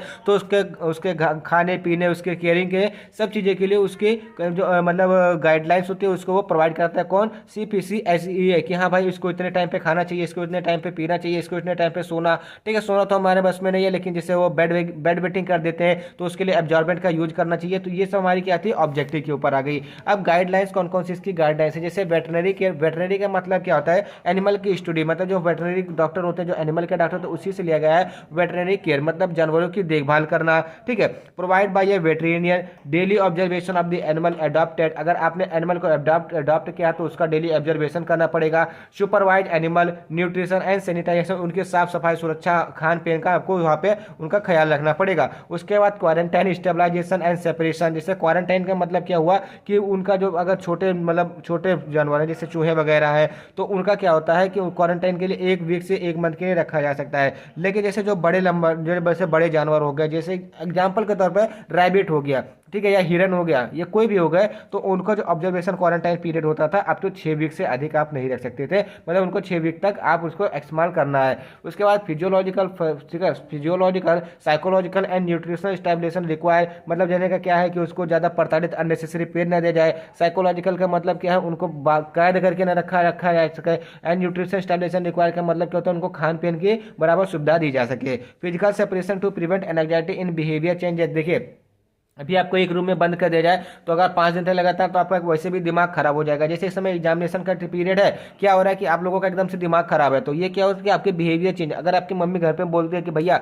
ये लेकर चले आओ, तो आप क्या बोलते हैं, उनको तुरंत बोलते थे कि हम नहीं ले पाएंगे। जबकि वही जब एग्जाम हो जाएगा उसके बाद अगर वो बोलेंगे तो आप वो काम बहुत आसानी से कर देंगे। ये फैक्ट है, ये मेरे साथ भी होता था। ठीक है, तो ये फैक्ट है, मतलब ये एक चीज़ का फैक्ट है कि जैसे अगर आपका एग्जामिनेशन चल रहा है, उसी प्रकार से जो आपका एनिमल है, अगर उसको आप एक पीरियड में बंद करके रखते हैं 5 से 6 दिन के लिए, तो उसका जो बिहेवियर होगा वो ऑटोमेटिकली चेंज हो जाएगा। ठीक है, उसके बाद एक्सपेरिमेंटल एरियाज, मतलब जो इसका नेक्स्ट है, तो एक्सपेरिमेंटल एरियाज में experiment should be carried out in the surface area away from the placed out. ठीक है, मतलब जाने का क्या है, जहाँ पे उसको रखा गया है तो एक्सपेरिमेंट एरिया उससे थोड़ा दूर होना चाहिए। सेपरेट फंक्शनल एरिया, मतलब जो फंक्शनल एरिया होना चाहिए, जैसे surgical support, treatment of the animal, post observe and intensive care, जो इसका होता है वो थोड़ा आपको अलग रखना चाहिए, मतलब अलग। जैसे आप एक्सपेरिमेंट यहाँ पे कर रहे हैं तो उसको रखने का यहाँ पर है, मतलब दूरी के हिसाब से बता रहा हूँ। जैसे यहाँ पर आप एक्सपेरिमेंट कर रहे हैं तो उसको रखने की, खाने पीने की सुविधा यहाँ पर होनी चाहिए। ऐसा नहीं है कि आप यहाँ पे एक्सपेरिमेंट कर रहे हैं, बगल में इसके कमरा बनाकर इसके इसको कर रहे हैं, वहाँ पे स्पॉइलेज हो जाए, मतलब कॉन्टेमिनेशन होने के बहुत ज़्यादा चांसेस रहेंगे। अब फिजिकल फैसिलिटीज, मतलब क्या क्या फिजिकल फैसिलिटीज होनी चाहिए according to the CPCSEA। Building होनी चाहिए वो ड्यूरेबल होनी चाहिए, मॉइस्चर प्रूफ होनी चाहिए एंड फायर रेस्ट्रिकेटेड होनी चाहिए, कि आग वाग लगे तो वहाँ पर आग ज़्यादा मतलब फैले ना। एनिमल रूम डोर जो होना चाहिए वो क्या फिट होना चाहिए, जैसे ऐसा नहीं कि उसमें से कोई इल्यूमिनेशन आ रहा है या उसमें से कोई ईयरिंग आ रही है, तो ऐसा नहीं होना चाहिए। फ्लोर जो होना चाहिए जो मतलब वो स्मूथ मॉइस्चर प्रूफ होना चाहिए, स्किन प्रूफ होना चाहिए। ड्रेन जो होता है वो प्रॉपर ड्रेनेज, मतलब कहने का क्या, जैसे वहाँ पे पानी वगैरह आता है तो प्रॉपर बाहर निकल जाए। ठीक है, इस प्रकार से उसकी फिजिकल फैसिलिटीज होनी चाहिए। अब इन्वायरमेंटल, मतलब उसका टेम्परेचर 18 से 29 डिग्री सेंटीग्रेड, ह्यूमिडिटी का रेंज 30 से 70% होना चाहिए, मतलब 30 से 70 मतलब अकॉर्डिंग टू द मौसम, मतलब वेदर के हिसाब से। वेंटिलेशन का मतलब जैसे हवादार जो होता है, design with 12 to 15 year cycles, मतलब 12 से 15 ईयर साइकिल्स लगे होने चाहिए। इल्यूट्रेशन जो होता है, मतलब जो हवा, मतलब जो इसको रोशनदाना बोलते हैं, जहाँ से क्या होता है कि जो रोशनी आती है शुड भी सेफ होना चाहिए। एंड नॉइज जो होना चाहिए, नॉइज फ्री कंट्रोल होना चाहिए, मतलब कहना क्या है कि वहाँ पे किसी प्रकार की हल्ला गुहा, जैसे गाड़ी की आवाज़ आपकी वीडियो में आई है अभी, उस टाइप का वहाँ पे नहीं आना चाहिए। फूड एंड वाटर की बात करें तो फूड शुड भी पैलेटेबल, मतलब उसके अकॉर्डिंग होना चाहिए। नॉन कॉन्टामिनेटेड होना चाहिए और न्यूट्रिशन एडिक्वेट, मतलब कहने का क्या है कि अगर वो जंगल में घूम रहे तो चाहे जो खाए उससे नहीं मतलब, लेकिन अगर आपने उसको अडेप्ट किया है तो ये सारी फैसिलिटीज आपको उस एनिमल को देनी होगी अकॉर्डिंग टू द CPCSEA। उसके बाद बेडिंग शुड भी एब्जॉर्बेंट होना चाहिए, जैसे वो जैसे एनिमल को नहीं पता होता है वो कहीं भी टॉयलेट कर देता है, तो इसलिए वो एब्जॉर्बेंट होना चाहिए कि एब्जॉर्ब कर ले, फ्री फ्रॉम टॉक्सिक केमिकल, मतलब उसमें कोई भी टॉक्सिक केमिकल नहीं होना चाहिए। And replace per day with material, उनका जो रिप्लेसमेंट है पर डे होना चाहिए। एंड सैनिटाइजेशन एंड क्लीनिनेस, मतलब कहने का क्या है कि उनकी जो स्वच्छ साफ सफाई, जैसे आप अपना डेली बिस्तर वगैरह लगाते हैं वैसे उनका बिस्तर भी आपको सेफली करना होगा। ठीक है, अब आते हैं अपने सेक्शन सी के ऊपर। इसमें पहला क्वेश्चन क्या है, write A short non on intellectual property right. ठीक है, ये इसका क्या क्या मतलब होता है ये पहले आप समझ लीजिए। जैसे क्या मैं वीडियो बना रहा हूँ, ठीक है, आप ये नोट्स उठाते हैं, कॉपी करके आप अपना वीडियो बना सकते हैं, उसके ऊपर कोई भी कॉपीराइट वगैरह नहीं आएगी। वही होता है यहाँ पे कि यहाँ पे क्या होता है, the right given to the person over the reaction of their on mind such. देखिए इसका एग्जाम्पल मैं आपको सिंपली बताता हूँ। कुछ आपने साउथ की मूवी देखी होगी, कुछ आपने हिंदी की मूवी देखी होगी, लेकिन कुछ मूवी आपने ऐसी देखी होगी जो साउथ में भी उसकी कहानी सेम होती है, बस हीरो बदला होता है, और हिंदी में भी उसकी कहानी सेम होती है, बस हीरो चेंज हुआ होता है। ठीक है, होता है ऐसा, आप देखते हैं कि नहीं देखते हैं? उसी को बोलते हैं इंटरलिक्विटल प्रॉपर्टी राइट, मतलब ये अधिकार होता है, ठीक है, जहां पर हम कॉपी कर सकते हैं एक दूसरे की। The right given to person over the creation for of their own mind, मतलब जो उसके माइंड में आता है वो उसको क्रिएट करता है, such as invention, words, art, symbol, names and image use in the commerce. It is a combination of science and technology, मतलब ये साइंस एंड मतलब टेक्नोलॉजी का कॉम्बिनेशन होता है। जैसे इसमें कैटेगरीज आ गई, कैटेगरी इसकी कॉपीराइट रिलेटेड होती है एंड इंटेलेक्चुअल प्रॉपर्टी होती है। तो जो आपकी intellectual property right cover under the trade related aspect of intellectual property right के, मतलब इसके अंतर्गत क्या क्या आता है इसके बारे में देखते हैं। ठीक है, तो जो पहला है कॉपीराइट एंड रिलेटेड राइट, मतलब ये सब आपको लिखना पड़ेगा। कॉपीराइट का क्या मतलब होता है, जैसे आप मैं वीडियो बना रहा हूँ, वही वीडियो आपने भी पोस्ट कर दिया तो यूट्यूब क्या दे देगा, उसके ऊपर कॉपीराइट दे देगा, इसी को बोलते हैं कॉपीराइट। ठीक है, the right given by the law to creator और author of literature and art. देखिए किसी को भी दिया जा सकता है, वो चाहे ऑथर हो, ठीक है, या क्रिएटर हो, या लिटरेचर हो, या आर्टिस्ट हो, वर्क हो, ठीक है, किस क्या क्या राइटिंग बुक लिख सकता है, मतलब कॉपी कर सकता है, सिमिलर वर्क उसके तरीके से काम कर सकता है। जैसे आपने मूवीज में देखा होगा कि एक हीरो दूसरे हीरो की नकल कर रहा है, एक हीरो एक ही फिल्म में डबल रोल दे रहा है, तो उसमें क्या कर उसकी कॉपी कर रहा है। कंपोजिशन ऑफ द म्यूजिक, मतलब जैसे म्यूजिक में जो बेस वगैरह उसका भी कंपोजिशन सेम रह सकता है। मेकिंग ऑफ द फिल्म, जैसे साउथ और इंडियन मूवी हो गई, दोनों सेम, मतलब हीरो चेंज बाकी स्टोरी सेम। ठीक है, पेंटिंग्स हो गए, उसके क्या कंप्यूटर्स हो गए, प्रोग्राम ईटीसी कंप्यूटर प्रोग्राम जैसे विंडो वगैरह हो गए, तो ये सब क्या हो सकते हैं,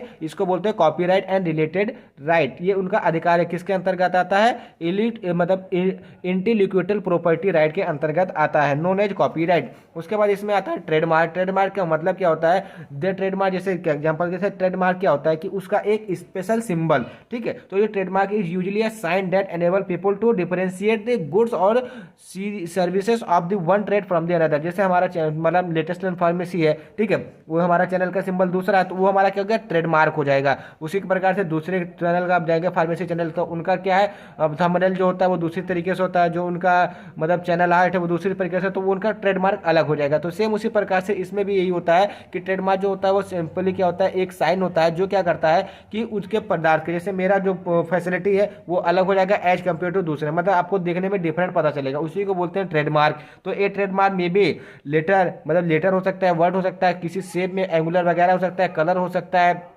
जिसे आप पेपर में अखबार के नीचे देखते हैं 4-5 कलर लगे रहते हैं, लोगो हो सकता है, न्यूमरल कॉम्बिनेशन हो सकता है, ठीक है, कुछ भी हो सकता है। न्यूमरल कॉम्बिनेशन का मतलब क्या होता है कि 1 2 3 4 हो सकता है, 3 4 5 6 हो सकता है, या 4 5 3 2 1 हो सकता है, इस प्रकार से न्यूमरल कॉम्बिनेशन भी हो सकता है। Trademark granted for the 10 years by the national office, मतलब जो ट्रेडमार्क दिया जाता है वो 10 साल के लिए दिया जाता है, किसके द्वारा, नेशनल ऑफिस के द्वारा। ठीक है, जियोग्राफिकल इंडिकेशन इसके अंतर्गत आता है, जिसके अंतर्गत जैसे एग्जाम्पल इसमें इस तरह से आप समझिए, जैसे कुछ चीजें ऐसी होती हैं कि जो हिमाचल में पाई जाएगी, जो ठंडे स्थानों में होगी, ठीक है, तो वो हमारे गर्म स्थानों पे नहीं होगी, तो उसी को बोलते हैं जियोग्राफिकल इंडिकेशन। इसमें होता क्या है, एक सिंपल हम देखिए, जैसे मशरूम की खेती आप जानते हैं ठंडी जगह पे वैसी हो जाती है, लेकिन हम कॉपी करते हैं क्या, एसी वगैरह लगा करके उसको ठंडी जगह बना देते हैं, वहां पर हम क्या करते हैं, मशरूम की खेती कर लेते हैं। सेम उसी प्रकार से वो भी किसके अंतर्गत आता है, किसके अंतर्गत आता है, इंटेलेक्चुअल प्रॉपर्टी राइट के अंतर्गत आता है। तो इसके अंतर्गत geographical condition is an indication which identify such as goods and agriculture good. जैसे एग्जांपल के तौर पे आपके यहाँ, हमारे यहाँ सेब नहीं पाया जाता है, लेकिन आपके यहाँ पाया, अगर आप ठंडे स्थान पर रहते हो तो आपके यहाँ पाया जाता होगा, तो ये क्या हो जाएगा, एक इंडिकेशन हो जाएगा कि आपके यहाँ पर ये चीज पाई जा रही है। और manufacture goods originating in the locality in that country, मतलब उस कंट्री के लोकलिटी में ये चीज वहां पे उत्पन्न हो रहा है। ठीक है, इसका मतलब ये हुआ, जैसे एग्जाम्पल के तौर पर दार्जिलिंग की टी, जैसे कुछ जगह का फेमस कुछ होता है, जैसे हमारे यूपी में क्या होता है, गुजिया फेमस है भाई, अगर होली आई तभी गुजिया बनेगी, पंचमी आई तभी गुजिया बनेगी, उसी प्रकार से। ठीक है, उसी प्रकार से दार्जिलिंग की चाय पत्ती मशहूर है। ठीक है, पठानी साड़ी जो होती है वो भी मतलब लोखंडा या लोन वाला का चिक्की, ठीक है, मतलब चिक्की होती है। नीलगिरी की टी हो गई, ठीक है, कोटा की दरिया हो गई, ये सब क्या होती है, वहाँ की मशहूर चीज़ें। उसी प्रकार से इंडस्ट्रियल डिजाइन में जो design are external feature of the any article like shape, pattern, configuration and composition of the line and the colour. Simple सी बात है कि उसका जो शेप होगा, पैटर्न होगा, कॉन्फ़िगरेशन होगा, वो एक दूसरे से अलग होगा। आप सेम कर सकते हैं, जैसे आपने घर बनवाया, आपके तरीके से आपके पड़ोसी भी घर बनवा सकता है, इसमें कोई भी वो मतलब बाद मतलब कॉपीराइट आने की जरूरत नहीं है। उसी प्रकार से किसी ने इंडस्ट्री बनाई उसके तरह पे कोई लोग दूसरी इंडस्ट्री बना सकते हैं। पेटेंट्स, देखिए पेटेंट्स के बारे में भी एक क्वेश्चन और आएगा, उसको चल के आगे हम देखते हैं कि होता क्या है। सिंपली यहाँ पर हम देख लेते हैं कि ये क्या होता है, मोनोपोली होता है, लीगली मोनोपोली होता है, जो कि किससे दिया जाता है, पेटेंट ऑफिस के द्वारा दिया जाता है। किसी भी मतलब जैसे आपने ड्रग ली, जैसे आपने पेटेंट और जनरिक का नाम सुना, पेटेंट ड्रग हमेशा क्या होती है, महंगी। जैसे कोई ड्रग का इन्वेंशन हुआ, जैसे सिंपली मानिए पैरासीटामॉल, तो जब शुरुआत में सबसे पहला सीटामॉल बनी, उसको बॉडी के ऊपर इफेक्टिव पाया गया, तो तुरंत क्या किसी कंपनी ने उसको अडाप्ट करके उसको पेटेंट बना दिया। अब वो अपने हिसाब से उसको मॉडिफाई करेगी, मॉडिफाई करके उसके अपने हिसाब से पैकेजिंग करेगी, लेबलिंग करेगी, उसके बाद वो मार्केट में उतारेगी और महंगा सामान उसको बेचेगी। तो वो क्या होता है, लीगल होता है। Monopoly is to the owner of the new invention, ठीक है, मतलब न्यू इन्वेंशन के लिए patent is considered as an exclusive right granted to the owner of an invention to make use, manufacture and marketed. इसको भी हम थोड़ा आगे चल के इसके बारे में डिटेल स्टडी करते हैं कि पेटेंट और क्या क्या हो सकता है, ठीक है। ले आउट डिजाइनिंग, मतलब this tool is design for the protecting and the chip and article which are individual the it, मतलब सिंपली सी बात है कि उसकी जो डिजाइनिंग वगैरह होती है, जैसे चादर वगैरह की डिजाइनिंग होती है। लेआउट के सिंबल आप समझ रहे हैं कि जैसे आपके कंप्यूटर का लेआउट इस टाइप से, तो इसमें भी ये इलेक्ट्रिकल, ठीक है, ये आ सकता है। उसके बाद जो हमारा नेक्स्ट क्वेश्चन आता है उसके बारे में हम देखते हैं। Discuss the GMP goods manufacturing practice guidelines mentioned under the schedule M। देखिए ये क्वेश्चन 2 नंबर में भी था, ये क्वेश्चन यहाँ पर भी आया, इसलिए मैं पूछ रहा हूँ कि ये वाला जो क्वेश्चन है इसको आप अच्छे तरीके से तैयार कर लीजिएगा। अब देखते हैं इसके में होता क्या है। Good manufacturing practice is a set of regulation codes guideline for manufacturing the drug substance medical devices diagnostic agent ETC। देखिए गुड मैन्युफैक्चरिंग प्रैक्टिस का मतलब ही यही हुआ कि आपको कोई एक कोड दे दिया जाएगा, जैसे गाइडलाइंस हो गई, ठीक है, रेगुलेशंस वगैरह ये बनाते हैं कि आपको इस एसेप्टिक एरिया में काम करना है। जैसे पेरेंटल प्रोडक्ट बना रहे तो वहाँ के लिए स्टेराइल एकदम मतलब एकदम एसेप्टिक होना चाहिए, वहाँ पे किसी प्रकार का कॉन्टामिनेशन नहीं होना चाहिए। ऑप्थेल्मिक प्रोडक्ट बना रहे तो वहाँ पे किसी प्रकार का कॉन्टामिनेशन, स्टेराइल एकदम इन्वायरमेंट एकदम स्टेराइल होना चाहिए, ठीक है। तो यही बताती है, इसके किसके द्वारा बताया जाता है, GMP गाइडलाइंस के द्वारा बताया जाता है। जैसे आप सिंपली बोल दे रहे हैं कि हमको प्रैक्टिकल करना है, प्रैक्टिकल करने में HEPA फिल्टर का यूज करना है, ठीक है, HEPA फिल्टर लगा होना चाहिए हर एक प्रैक्टिकल में, चाहे वो मतलब मेडिकल का हो चाहे वो केमिस्ट्री का हो। लेकिन क्या होता है कि वहाँ पे नहीं लगा हुआ, तो ये GMP के विरुद्ध होता है, ठीक है। तो GMP ये बताती है कि आपको कौन कौन सी फैसिलिटीज चाहिए for preparation of the any drug production ETC के लिए, ठीक है। अब इसके ऑब्जेक्टिव के बारे में बात करते हैं। गारंटी का मतलब समझ लेना, high quality produce to the consumer, मतलब कहने का क्या है, जो कंज्यूमर है उसके लिए जो प्रोडक्ट वो कंज्यूम कर रहा है उसकी जो क्वालिटी होनी चाहिए वो बहुत ही अच्छी होनी चाहिए, ठीक है। Delivering product free from all possible contamination, मतलब जो आप प्रोडक्ट को दे रहे हैं वो फ्री फ्रॉम कॉन्टामिनेशन, मतलब किसी भी प्रकार का कोई भी माइक्रोबियल कॉन्टामिनेशन उसके साथ नहीं होना चाहिए। अब सेल के हिसाब से उसके ऑब्जेक्टिव में देखें तो no distributor sell a drug that are fabricated packeted tested variation ETC। कहने का मतलब क्या है कि अगर वो एडल्ट्रेट है या स्पूरियस है तो कोई भी सेलर उसको बेचे या कोई भी डिस्ट्रीब्यूटर उसको सेल नहीं कर सकता। ये हमारा किस GMP के गाइडलाइंस के अंतर्गत आता है।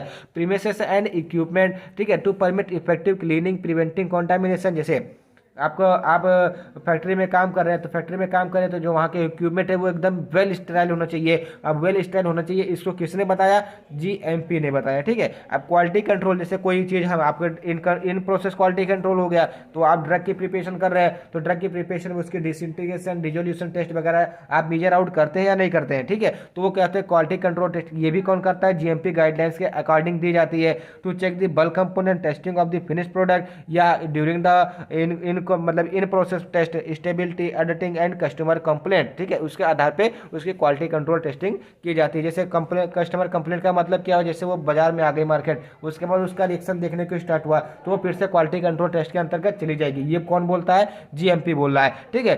Weighing measuring of the raw material and other operation should carried out under the supervision of the component, ठीक है, कंपेटमेंट। जैसे एग्जाम्पल क्या समझिए, ऐसा समझिए कि जो भी वेइंग होगी, जो भी मेजरिंग होगी रॉ मटेरियल के या कोई भी ऑपरेशनल चीज होगा वो उनके लिए एकदम सुपरविजन होना चाहिए। सुपरविजन का मतलब वेल ट्रेन होना चाहिए, ठीक है। ये आपका हो गया। उसके बाद इसमें अदर की बात करें, the pharmaceutical product contain suitable packaging and labelling, और जो फार्मास्यूटिकल पैकेज होना चाहिए जैसे दवा वगैरह रही है उसकी जो पैकेजिंग और लेबलिंग होनी चाहिए वो एकदम सुटेबल होनी चाहिए। ये कौन बता रहा है, GMP बता रहा है। Quality assurance is the sum of all activities and responsibilities which ensure the medication reaching to the patient are safe and effective. कहने का मतलब क्या है, क्वालिटी एश्योरेंस का जो आपका 6th सेमेस्टर में सब्जेक्ट है उसका मतलब क्या है कि जो कंज्यूमर तक प्रोडक्ट पहुंच रहा है वो सेफ है उसके लिए या नहीं सेफ है, पेशेंट पेशेंट के लिए सेफ है या नहीं सेफ है, इसका जो टेस्टिंग करता है वो क्वालिटी एश्योरेंस करता है। ये भी किसके अंतर्गत आता है, GMP शेड्यूल M के अंतर्गत में आता है। ठीक है, goods documentation essential for the designing preparation and जैसे प्री फॉर्मुलेशन स्टडीज करें तो उसका डॉक्यूमेंटेशन तैयार करेंगे, उसके pH वैल्यू, उसकी pKa वैल्यू, उसके केमिकल प्रॉपर्टीज का एक डॉक्यूमेंट तैयार करेंगे। ठीक है, उसके हिसाब से उसकी डिजाइन प्रिपरेशन एंड हम जो भी उसका रिवाइड मतलब रिव्यू है उसको देखेंगे ETC टू प्रिपेयर मटेरियल। ठीक है, master formula record, batch processing, packaging record ETC, इसके क्या है ऑब्जेक्टिव्स हैं। ठीक है, उसके बाद जो हमारा नेक्स्ट क्वेश्चन आता है, describe the procedure to obtaining the patent. अब देखिए पेटेंट की बात यहाँ पर आ गई। अब कैसे आपको पेटेंट मिलता है और कैसे आपसे कोई अपोजिशन है वो आपसे वो पेटेंट छीन सकता है, इसके बारे में यहाँ पर देखते हैं। ठीक है, तो सबसे पहले पेटेंट होता क्या है। पेटेंट जो होता है is an exclusive right given by a country to the owner of the invention provide the invention satisfied. देखिए आपने कोई इन्वेंशन किया, जैसे आपने एक अक्षय कुमार की जो मूवी है जिसमें वो पैड का मतलब पैड का इन्वेंशन करता है, उसमें आपने पेटेंट के बारे में सुना होगा कि पेटेंट हो गए तो उसकी मशीन पेटेंट हो गई, पेटेंट होने के बाद वो महंगी हो जाती है इसलिए वो लेकर वहां से भाग आता है। उसी प्रकार से पेटेंट जो होता है वो क्या होता है कि एक राइट होता है, मतलब एक अधिकार होता है जो कि इन्वेंटर को दिया जाता है, किसके द्वारा, उस देश के द्वारा, उस कंट्री के द्वारा, उस सेंट्रल गवर्नमेंट के द्वारा। अब इसका जो प्रोसीजर होता है वो क्या होता है ये हम देख लेते हैं। तो सबसे पहले आप क्या करते हैं, एप्लीकेशन फिल करेंगे। जैसे कोई भी चीज़ आपको चाहिए, जैसे आपको कोई भी मतलब अथोराइजेशन चाहिए, कोई भी अथॉरिटी चाहिए, तो सबसे पहले आप क्या करेंगे, अधिकारी को एप्लीकेशन लिखते हैं। ठीक है, तो पहले क्या करेंगे, फिलिंग ऑफ एप्लीकेशन फॉर्म, पहले आप एप्लीकेशन को फिल करेंगे। फिलिंग ऑफ कंप्लीट स्पेसिफिकेशन, उसको क्या करेंगे, कंप्लीट स्पेसिफिकेशन जो भी है कि आपने ये प्रोडक्ट बनाया, ये इस काम से आ सकता है, इस तरह से वो इफेक्टिव है, इस तरह से ये इफेक्टिव है। ठीक है, उसकी स्पेसिफिकेशन लिखेंगे।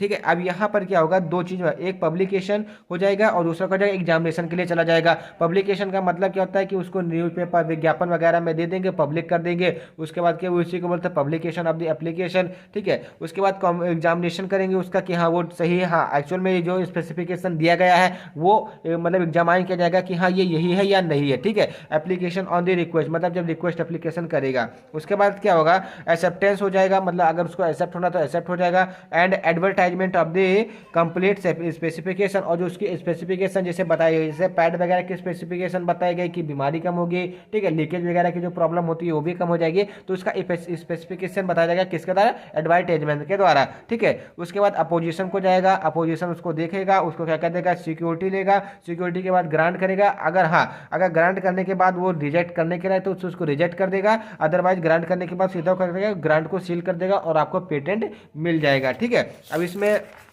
बात आती है पेटेंट अपोजिशन की, कि मतलब बताया गया कि right is short of the patent of opposition. तो the Indian patent office provide a period, मतलब कहने का क्या है, during which third party may oppose the grant of the patent. देखिए यहाँ पर होता क्या है, जैसे आपने पेटेंट के लिए अप्लाई कर दिया तो उसने क्या किया दिया कि उसको एक समय दे दिया कि आप 1 साल के बाद, 1.5 साल के बाद, 2 साल के बाद आपको पेटेंट मिल जाएगा। तो उसके ड्यूरेशन में अगर उसी कैटेगरी की किसी दूसरे बंदे ने वो ड्रग बनाई हुई थी, ठीक है, तो वो क्या कर देगा, उसको जाकर के वहां पर अपील कर देगा। अपील करने का मतलब क्या है, वो बोल देगा कि ये हमारी इनसे बेहतर है तो हमको ये पेटेंट मिलना चाहिए। तो यही होता है पेटेंट अपोजिशन। मतलब जैसे आप राजनीति में देखते हैं ना कि कांग्रेस भाजपा कांग्रेस सपा जो भी हो, वो भी हमसे नहीं मतलब है, आपस में एक दोनों में लड़ाई होती रहती है, तो क्या होता है अपोजिशन। जैसे इसमें भाजपा की सरकार है, अपोजिशन में कौन बैठा है, कांग्रेस। उसी प्रकार से जो पेटेंट अपोजिशन होते हैं वो क्या करते हैं, जैसे आपने एप्लीकेशन दे दिया तो आपके पीछे पड़ जाएंगे कि ये पेटेंट हमको मिलना चाहिए, ये पेटेंट हमको मिलना चाहिए। तो ये होता है पेटेंट अपोजिशन। ठीक है, ये हमारे 2 टाइप के होते हैं, प्री ग्रांटेड होते हैं एंड पोस्ट ग्रांटेड होते हैं। यह जो आपको टाइम ड्यूरेशन दिया जाता है कि आपका जो एग्जामिनेशन वगैरह होगा, ठीक है, उस ड्रग का एग्जामिनेशन स्पेसिफिकेशन चेकिंग वगैरह होगी, उसके बीच में भी ये क्या कर सकते हैं, पेटेंट मतलब अपोजिशन अपोजिट कर सकते हैं। ठीक है, इंडियन पेटेंट ऑफिस को। ठीक है, तो पहला जो आता है प्री ग्रांट अपोजिशन, जिसका जो सेक्शन 25 फर्स्ट होता है, अपॉन पब्लिकेशन, जब पब्लिकेशन हो जाता है बट बिफोर बिकम ग्रांटेड, मतलब ग्रांट होने से पहले, मतलब पब्लिकेशन तो हो गया लेकिन ग्रांट उसका नहीं मिला, मतलब उसको पेटेंट नहीं मिला। Any person based on the different ground, किसी भी ग्राउंड से हो सकता है। File pre grant opposition in the writing, मतलब एक रिटर्न में लिखित दे सकता है कि ये ग्रांट हमको मिलना चाहिए against the grant of the patent, मतलब जो उसको मतलब जिसने अप्लाई किया हो उसके खिलाफ में एक राइटिंग अपोजिशन दे सकता है कि हमको इनकी जगह पर हमको ये मिलना चाहिए। ठीक है, उसके बाद क्या होता है, request for examination field by the applicant. उसके बाद जो मतलब वहाँ पे जो हमारी ड्रग होगी, ठीक है, उस ड्रग का कोई इन्वेंशन किया गया होगा तो क्या कर लेगा, उसको अपने अंतर्गत ले लेगा, उसको एग्जामाइन करेगा। एग्जामाइन करने के बाद उसको क्या कर देगा, notice of the opposition opposition field by the opponent, notice receive by applicant, उसके बाद एप्लीकेंट के द्वारा नोटिस को रिसीव कर लिया जाएगा, 3 महीने के बाद रिस्पॉन्स मिलेगा। अगर उसका यस होता है कि हाँ आपको पेटेंट मिल गया तो उसकी हियरिंग होगी, हियरिंग के बाद उसका पेटेंट ग्रांट हो जाएगा। अगर उसको मतलब कहने का रिफ्यूजल कर दिया जाएगा तो इसका मतलब वहाँ पे उसको नो बोला जाएगा कि जो पहले वाले जिसने मतलब एप्लीकेशन डाला हुआ था उसका ही जो ड्रग है वो पेटेंट होकर आगे जाएगी। ठीक है, उसके बाद नेक्स्ट आता है पोस्ट ग्रांट अपोजिशन। इसमें क्या होता है, जब ग्रांट आपको मिल जाता है उसके बाद अपोजिशन वाले आपके ऊपर अपील कर देते हैं, तब आपका वहाँ पे जो ग्रांट है, ठीक है, वो वहाँ पे आपका जा सकता है। ठीक है, तो upon grant of the patent any interested person based on different ground may file a post grant opposition in the form 7। ठीक है, फॉर्म 7 के हिसाब मतलब सहायता लेते हुए आपके ऊपर क्या कर सकता है, अपील डाल सकता है या कोई फाइल कर सकता है। तो यहाँ पे होता है क्या है, पेटेंट ग्रांटेड, अगर पेटेंट आपका जैसे ग्रांट हो गया, notice of opposition filled by the opponent, उसके बाद क्या क्या अपोजिशन वाले ने क्या किया कि उसने एक नोटिस डाल दी। जब नोटिस डाली तो नोटिस रिसीव बाय द, ठीक है, मतलब जो आपको पेटेंट दिया उसके ऊपर नोटिस चली जाएगी। 2 महीने के बाद रिस्पॉन्स मिलेगा, रिस्पॉन्स एग्जामिनेशन वगैरह होगा, उसके बाद देखा जाएगा अगर यस है, अगर मतलब रिस्पॉन्स में अगर यस आया तो उसके बाद क्या हो जाएगा, opponent receive the response, opponent मतलब रिस्पॉन्स को रिसीव कर लेगा, उसकी हियरिंग होगी, उसके बाद फिल्ड बाय द अपोनेंट होगा, उसके बाद क्या जाएगा, रिवोकेशन हो जाएगा। रिवोकेशन का मतलब होता है पहले देने वाले पेटेंट को, जैसे मतलब रिवोकेशन मतलब ये रिवोकेशन जिसको पहले पेटेंट जिसको देना था दूसरी कंपनी को, ये इनको मिल जाएगा। अगर नो होता है तो रिवोकेशन ऑफ द पेटेंट, जिसने पेटेंट पहले दिया हुआ था उसी को वो पेटेंट मिल जाएगा। ठीक है, तो सिंपली यही बात होती है इसके अंतर्गत, मतलब यहाँ पे भी कुछ ना कुछ लगा हुआ है कि भाई मैं आगे। ठीक है, उसके बाद आता है give detail account on labelling and packaging of the drug. देखिए इस क्वेश्चन को आप आसानी से समझ सकते हैं कैसे किया जाता है। जैसे आप सिंपली से क्या कीजिए, एक ड्रग लीजिए, चाहे पत्ते वाली ड्रग हो चाहे लिक्विड हो, कोई भी हो, उसके पीछे जितना कुछ लिखा होता है उसी को आप यहाँ पे मेंशन कर दीजिए, ये आपका कंप्लीट हो जाएगा। ठीक है, तो लेबलिंग ऑफ द ड्रग का मतलब क्या होता है, तो labelling of container containing drug and pharmaceutical should be carried out according to the drug and cosmetic act. मतलब जो भी हम उसकी लेबलिंग करते हैं, जो भी उसका हम मतलब पैकेजिंग वगैरह करते हैं, वो फार्मास्यूटिकल एक्ट मतलब जो ड्रग एंड कॉस्मेटिक एक्ट 1945 होता है उसके अकॉर्डिंगली करते हैं। जैसे एग्जांपल के तौर पे कलरिंग का यूज करते हैं तो उसका जो कलर होना चाहिए वो एकदम पक्का वाला कलर होना चाहिए कि वहाँ उंगली से छुड़ा दे तो छूटना नहीं चाहिए। ठीक है, following particular should be printed और written in a permanent ink, मतलब परमानेंट इंक से उसका मतलब प्रिंटेड होना चाहिए on the label of the innermost container या आउटर मोस्ट कंटेनर। अब यहाँ पे होना क्या क्या चाहिए, official and trade name of the, मतलब एक जैसे ड्रग है उस ड्रग के ऊपर क्या क्या होना चाहिए, उस ड्रग को बनाने वाली कंपनी का नाम, official and trade name of the, जैसे आप है तो जैसे आपका नाम क्या है, सुरेश है तो सुरेश फार्मास्यूटिकल कंपनी, ठीक है, या सुरेश मैन्युफैक्चरर, ठीक है, या सुरेश प्राइवेट लिमिटेड, ये क्या जाएगा आपका ऑफिशियल हो जाएगा and trade name of the drug हो जाएगा। ठीक है, net content in the weight measure volume number of unit in the metric system, जैसे उसके अंतर्गत कितना क्या प्रेजेंट है, कौन सा एक्सपेंड कौन कौन से प्रेजेंट है, इसके बारे में वहाँ पे बताया रहेगा कि इतना वॉल्यूम, जैसे एक कप सिरप 100 ml की है तो उसका वॉल्यूम हो जाएगा 100 ml। उसके बाद कितनी यूनिट उसमें पड़ी हुई है ये भी उसमें बताया जाएगा, मेजरमेंट बताया जाएगा कि इतनी मेजर में ये पड़ा हुआ किसमें, नंबरिंग में बताया जाएगा। Name and address of the manufacturer, मतलब कि जहाँ ये ड्रग मैन्युफैक्चर हुई है उसका नेम और एड्रेस होना चाहिए। कंटेंट नेम मतलब जिसको इसका API होता है उसका नाम उस पर लिखा होना चाहिए। मैन्युफैक्चरिंग एक्सपायरी डेट होनी चाहिए वहाँ पे, मतलब MFG डेट और एक्सपायरी डेट होनी चाहिए। Manufacturing and licence batch number, ये सब आप देखने को मिलता है किसी भी ड्रग के बैच पे देख सकते हैं आप। प्रिकॉशंस होना चाहिए, जैसे सेक वेल बिफोर द यूज, मतलब यूज करने से पहले उसको सेक कीजिए। ठीक है, स्टोरेज कंडीशन हो गया, special information not for sale, जैसे कोई भी गवर्नमेंटेड है तो वहाँ पर आप क्या देखते हैं, नॉट फॉर सेल लिखा होता है, अगर आप इसको सेल करते हैं तो कानून अपराध है। ठीक है, ऑफिशियल फार्माकोपिया प्रिपरेशन होना चाहिए, रिटेल प्राइस उस पर लिखा होना चाहिए। ठीक है, एग्जाम्पल के तौर पर preparation of the external use, जैसे फॉर एक्सटर्नल यूज लिखा होता है तो उस हिसाब से इसका मान सकते हैं। अब जैसे आप ये क्वेश्चन सॉल्व कर रहे हैं, इसमें सिंपली से क्या कीजिए कि आप क्या कीजिए, एक लेबल दे दीजिए, आपका क्वेश्चन यहाँ पे कंप्लीट हो जाएगा। ठीक है, जैसे CNG के अंतर्गत आने वाली ड्रग फेनाइलामिन मेलेट इंजेक्शन है 5 ml का, ये कौन सी कैटेगरी, एंटी हिस्टामिनिक है, एंटी एलर्जिक है। कंपोजिशन में इसके फेनाइलामिन IP है जिसका वॉल्यूम कितना हो 11.375 और WFI मतलब वाटर फॉर इंजेक्शन जिसका क्वांटिटी सफिशिएंट वेट है। ठीक है, उसके बाद इसके क्या होते हैं, कॉशन मतलब जो प्रिकॉशंस होते हैं, it is dangerous to take this preparation expect under the medical supervision, जो हमने शुरुआत के क्वेश्चन मतलब शेड्यूल जी में देखा था कि विदाउट मेडिकल सुपरविजन के अंतर्गत ये आप इसको नहीं ले सकते। ठीक है, ये भी उसके ऊपर आ गया लेबलिंग के ऊपर। ठीक है, फॉर आईएम और स्लो आईवी इंजेक्शन, मतलब इसको जो इंसर्ट करने का इंटेक्ट करने का तो तरीका है, चाहे आप आईवी रूट से दीजिए या फिर आईवी इंजेक्शन के द्वारा दे सकते हैं, वो भी स्लो रूट में। ठीक है, डोज इसके जिस तरह से फिजिशियन आपको बताए 1 ml 2 ml 3 ml 5 ml या 10 ml जिस हिसाब से बताए। उसके बाद उसमें MFG number, batch number, expiry date, MRP, MFG date, ये सब वहाँ पे लिखी होती है। तो ये आपकी क्या जाएगी, लेबलिंग हो जाएगी। अगर इस टाइप का आपको लेबल वहाँ पे बना देते हैं तो आपका क्वेश्चन आपका पूरे के पूरे मार्क्स मिलने के ज़्यादा से ज़्यादा चांसेस रहेंगे। पैकेजिंग ऑफ द ड्रग्स, ठीक है, drug meet for the detail should be packed according to the requirement of the schedule P. Schedule P यही बताता है कि ड्रग को किस प्रकार से उसको ऐसे मतलब लेबल करें, ऐसे उसको पैक्ड करें कि उसके अंदर कोई भी कॉन्टेमिनेशन ना हो पाए। A pack size should be मतलब integral number, pack size of the 5 ml 10 ml 15 ml for paediatric oral drop and pack size 3 5 10 ml for ear eye and nasal drop, इन सब के लिए हो जाती है। ठीक है, ये सब किसके अंतर्गत, पैकेजिंग ऑफ द ड्रग के अंतर्गत आती है, शेड्यूल पी के अंतर्गत आती है।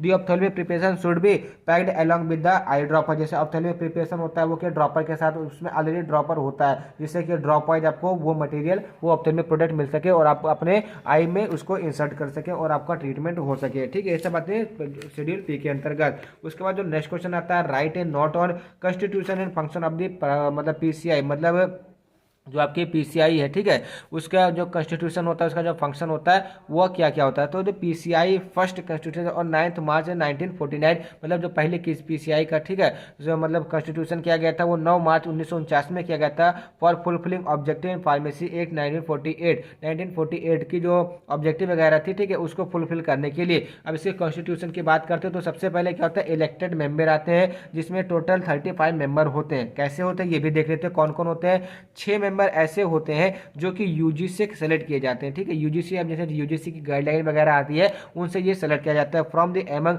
टीचर स्टाफ, टीचिंग स्टाफ हो जाता है किसका, इंडियन यूनिवर्सिटी, मतलब अपने भारत की कोई भी यूनिवर्सिटी है वहाँ के 6 स्टाफ, जैसे वो टीचर होने चाहिए, फार्मास्यूटिकल केमिस्ट्री के होने चाहिए, फार्माकोलॉजी के होने चाहिए, फार्माकोग्नोसी के होने चाहिए। तो यहाँ से आपको 6 लोग मिल गए। उसके बाद 1 member among themselves by the member of MCI, मतलब जो हमारी एमसीआई है जैसे मेडिकल काउंसिल ऑफ इंडिया है, ठीक है, वहाँ से एक मेंबर होना चाहिए किसमें, इलेक्टेड मेंबर में। And 1 member elected by each state pharmacy council of the India, मतलब हर एक स्टेट से एक फार्मासिस्ट इसके अंतर्गत होना चाहिए जो इलेक्टेड मेंबर के अंतर्गत आएगा। ये पीसीआई का पहला कॉन्स्टिट्यूशन हो गया। अब दूसरा नॉमिनेटेड मेंबर इसमें होते हैं जिसमें टोटल कितने होते हैं, 7 तो वैसे मेंबर होते हैं, 29 राज्य के होते हैं। तो इसमें टोटल 6 मेंबर होते हैं nominated from the central government, मतलब सेंट्रल गवर्नमेंट के द्वारा 6 मेंबर इसमें नॉमिनेट किए जाते हैं। और वो एक मेंबर होता है किसका, यूजीसी एंड एआईसीटीई का होता है। और जो एक रजिस्टर्ड फार्मासिस्ट होता है हर एक स्टेट से होता है। ठीक है, यहाँ पे सब्जेक्ट की जगह आप स्टेट लिख लीजिए, स्टेट, हर एक स्टेट से एक मतलब रजिस्टर्ड फार्मासिस्ट इसका मेंबर होता है। तो 29 ये हो गए, बाकी 7 ये हो गए, टोटल आपके यहाँ पे भी 36 सब्जेक्ट हो गए। ठीक है, एक्सयू ऑफिस में, ऑफिसर में क्या होता है, मेंबर्स में the drug controller of the India, जैसे डीआई वगैरह हो गए, ड्रग कंट्रोलर। ठीक है, director general of the medical and health services, the director central drug laboratory में, director of the central drug laboratory जो कि कोलकाता में है, वहाँ के डायरेक्टर क्या होते हैं, पीसीआई के अध्यक्ष माने जाते हैं। ठीक है, कॉन्स्टिट्यूशन होता है। अब उसके बाद फंक्शन, मतलब जो पीसीआई का फंक्शन है वो क्या क्या होता है, prescribing minimum education standard required for the qualification as a pharmacist, मतलब अगर आपको फार्मासिस्ट बनना है तो आपकी मिनिमम क्वालिफिकेशन कितनी होनी चाहिए, जैसे B form, D form, etc. ठीक है, framing the rules and regulation known as education regulation with approval, जैसे आपकी बैक वगैरह लगती है तो उसको कंप्लीट आउट करना है। आपको 30 नंबर मिला तो आप पास आउट है, 30 से कम मिला तो आप क्या है, फेल्ड आउट है। ठीक है, तो ये सब क्या पीसीआई इसको इलेक्ट करती है। Fixing the duties and power of scrutiny committee, ठीक है, प्रेसिडेंट, वाइस प्रेसिडेंट, जो उसके प्रेसिडेंट, वाइस प्रेसिडेंट, उसके अंदर क्या क्या पावर हो सकती है, जैसे इंस्टीट्यूट को बंद करने की, एग्जाम को कैंसिल करने की, ये सब पावर जो होती है वो पीसीआई के अंतर्गत होती है। Approve the institution that conduct pharmacy courses, मतलब उस इंस्टीट्यूशन को ये अप्रूव करते हैं जो फार्मेसी कोर्सेज को करवाना चाहती है। ठीक है, जैसे आपका कॉलेज हो गया। Summarise annual activities and account to the centre, देखिए यहाँ पे एनुअल नहीं होना चाहिए, एनुअल लिखा होता है फंक्शन, लेकिन ये तीसरे साल में पीसीआई की हर जगह ऐसे मतलब क्या कहते हैं वहाँ पे सब मतलब क्या कहते हैं एक्टिविटी देखने को मिलती है। ठीक है, तो यहीं पे बताएं समराइज एनुअल एक्टिविटी मतलब जो पीसीआई ने एक्टिविटी की उसका एनुअल रिकॉर्ड होना चाहिए। ठीक है, account to the central government, उसको सेंट्रल गवर्नमेंट को भेजना रहता है। अप्रूव फॉर फॉरेन क्वालिफिकेशन मतलब जैसे जो फॉरेन से कोई बी फॉर्म एम फॉर्म करके आया तो उसको यहाँ पे अप्रूवमेंट मिलेगा या नहीं मिलेगा, उसके भी क्या करता है पीसीआई करता है। फिर आप फॉरेन से तो यहाँ पे कोई नहीं आता, लेकिन यहाँ से फॉरेन में भले सब लोग जाते हैं। ठीक है, maintenance of the central register of the pharmacist मतलब जो सेंट्रल रजिस्टर फार्मासिस्ट होता है उसका जो रजिस्टर होता है उसको मेंटेन करना कि कितने प्रदेश में कितने रजिस्टर फार्मासिस्ट हैं या नहीं है। ठीक है, उसके बाद जो नेक्स्ट क्वेश्चन आता है describe the provision for registration and removal of the name at the notified in pharmacy act 1948। सिंपल सी बात है, आपने बी फॉर्म कर लिया, बी फॉर्म करने के बाद आपको रजिस्टर्ड फार्मासिस्ट की लिस्ट में आना है। मतलब state council of the pharmacy में आपको क्या रजिस्टर्ड फार्मासिस्ट के तौर पे आपको मतलब आपको एक लाइसेंस चाहिए। तो उसके लिए क्या क्या प्रोसीजर होते हैं इसके बारे में डिस्कस करते हैं। तो pharmacy act 1948 has provided for registration for pharmacist मतलब फार्मासिस्ट के रजिस्ट्रेशन के लिए कुछ इंडिकेशन दी हुई है, उसी इंडिकेशन को हम देखते हैं। After the constitution of the state pharmacy council मतलब स्टेट फार्मेसी काउंसिल का कॉन्स्टिट्यूशन हो गया तब an application is prescribe from the with fees मतलब कहने का कि आप एक एप्लीकेशन लिखेंगे और जो भी उसमें फीस होगी वो फीस आप उसमें ऐड करेंगे। एंड रिक्वायर्ड डॉक्यूमेंट उसमें रिक्वायर्ड डॉक्यूमेंट लगाएंगे has to be furnish to register to the council और काउंसिल को दे देंगे कि आपको वो रजिस्टर कर दे अपने स्टेट फार्मेसी काउंसिल वेबसाइट पर या उसके जो रजिस्टर उसके ऊपर। ठीक है, उसके बाद दी रजिस्ट्रार जो रजिस्ट्रार होगा आफ्टर रिसीविंग द एप्लीकेशन को रिसीव कर लेगा, उसको एग्जामाइन करेगा, जितने भी डॉक्यूमेंट रहेगा उसको एक एक चीज़ मिलाएगा, नाम वगैरह एड्रेस वगैरह क्वालिफिकेशन वगैरह सब कुछ मिलाएगा, जाली है नकली ये सब मिलाएगा। सेल इंटरहिजन उसके बाद क्या कर देगा एक मतलब रजिस्टर पे उसका नाम नोट कर लेगा कि हाँ इनका ये डॉक्यूमेंट है। अभी अप्रूव नहीं करेगा, अभी केवल क्या करेगा रजिस्टर पे क्या करेगा उसका नाम लिख लेगा। फिर उसके बाद क्या करेगा जो रजिस्ट्रेशन कराने के लिए गया होगा उसको बोलेगा कि भैया आप घर जाइए, बाकी के प्रोसीजर यहाँ पे देख लेंगे। ठीक है, ये registration certificate issue to the registered individual by registrar. अब जैसे उसका सारी क्वालिफिकेशन देख ली गई, सब कुछ हो गया, सब कुछ क्वालिफाई हो गया, तो उसको क्या करेगा रजिस्टर फार्मासिस्ट के तरीके से उसको रजिस्ट्रार क्या करेगा उसको एक सर्टिफिकेट देगा which have to be renew every year जिसको उसको हर साल रिन्यू कराना पड़ेगा विद प्रिस्क्राइब फीस मतलब लूटने का काम एकदम से किया हुआ है। 10 an individual become registered pharmacist. इस प्रकार से कोई एक क्वालिफाइड बी फार्म या क्वालिफाइड क्या बन सकता है रजिस्टर्ड फार्मासिस्ट बन सकता है।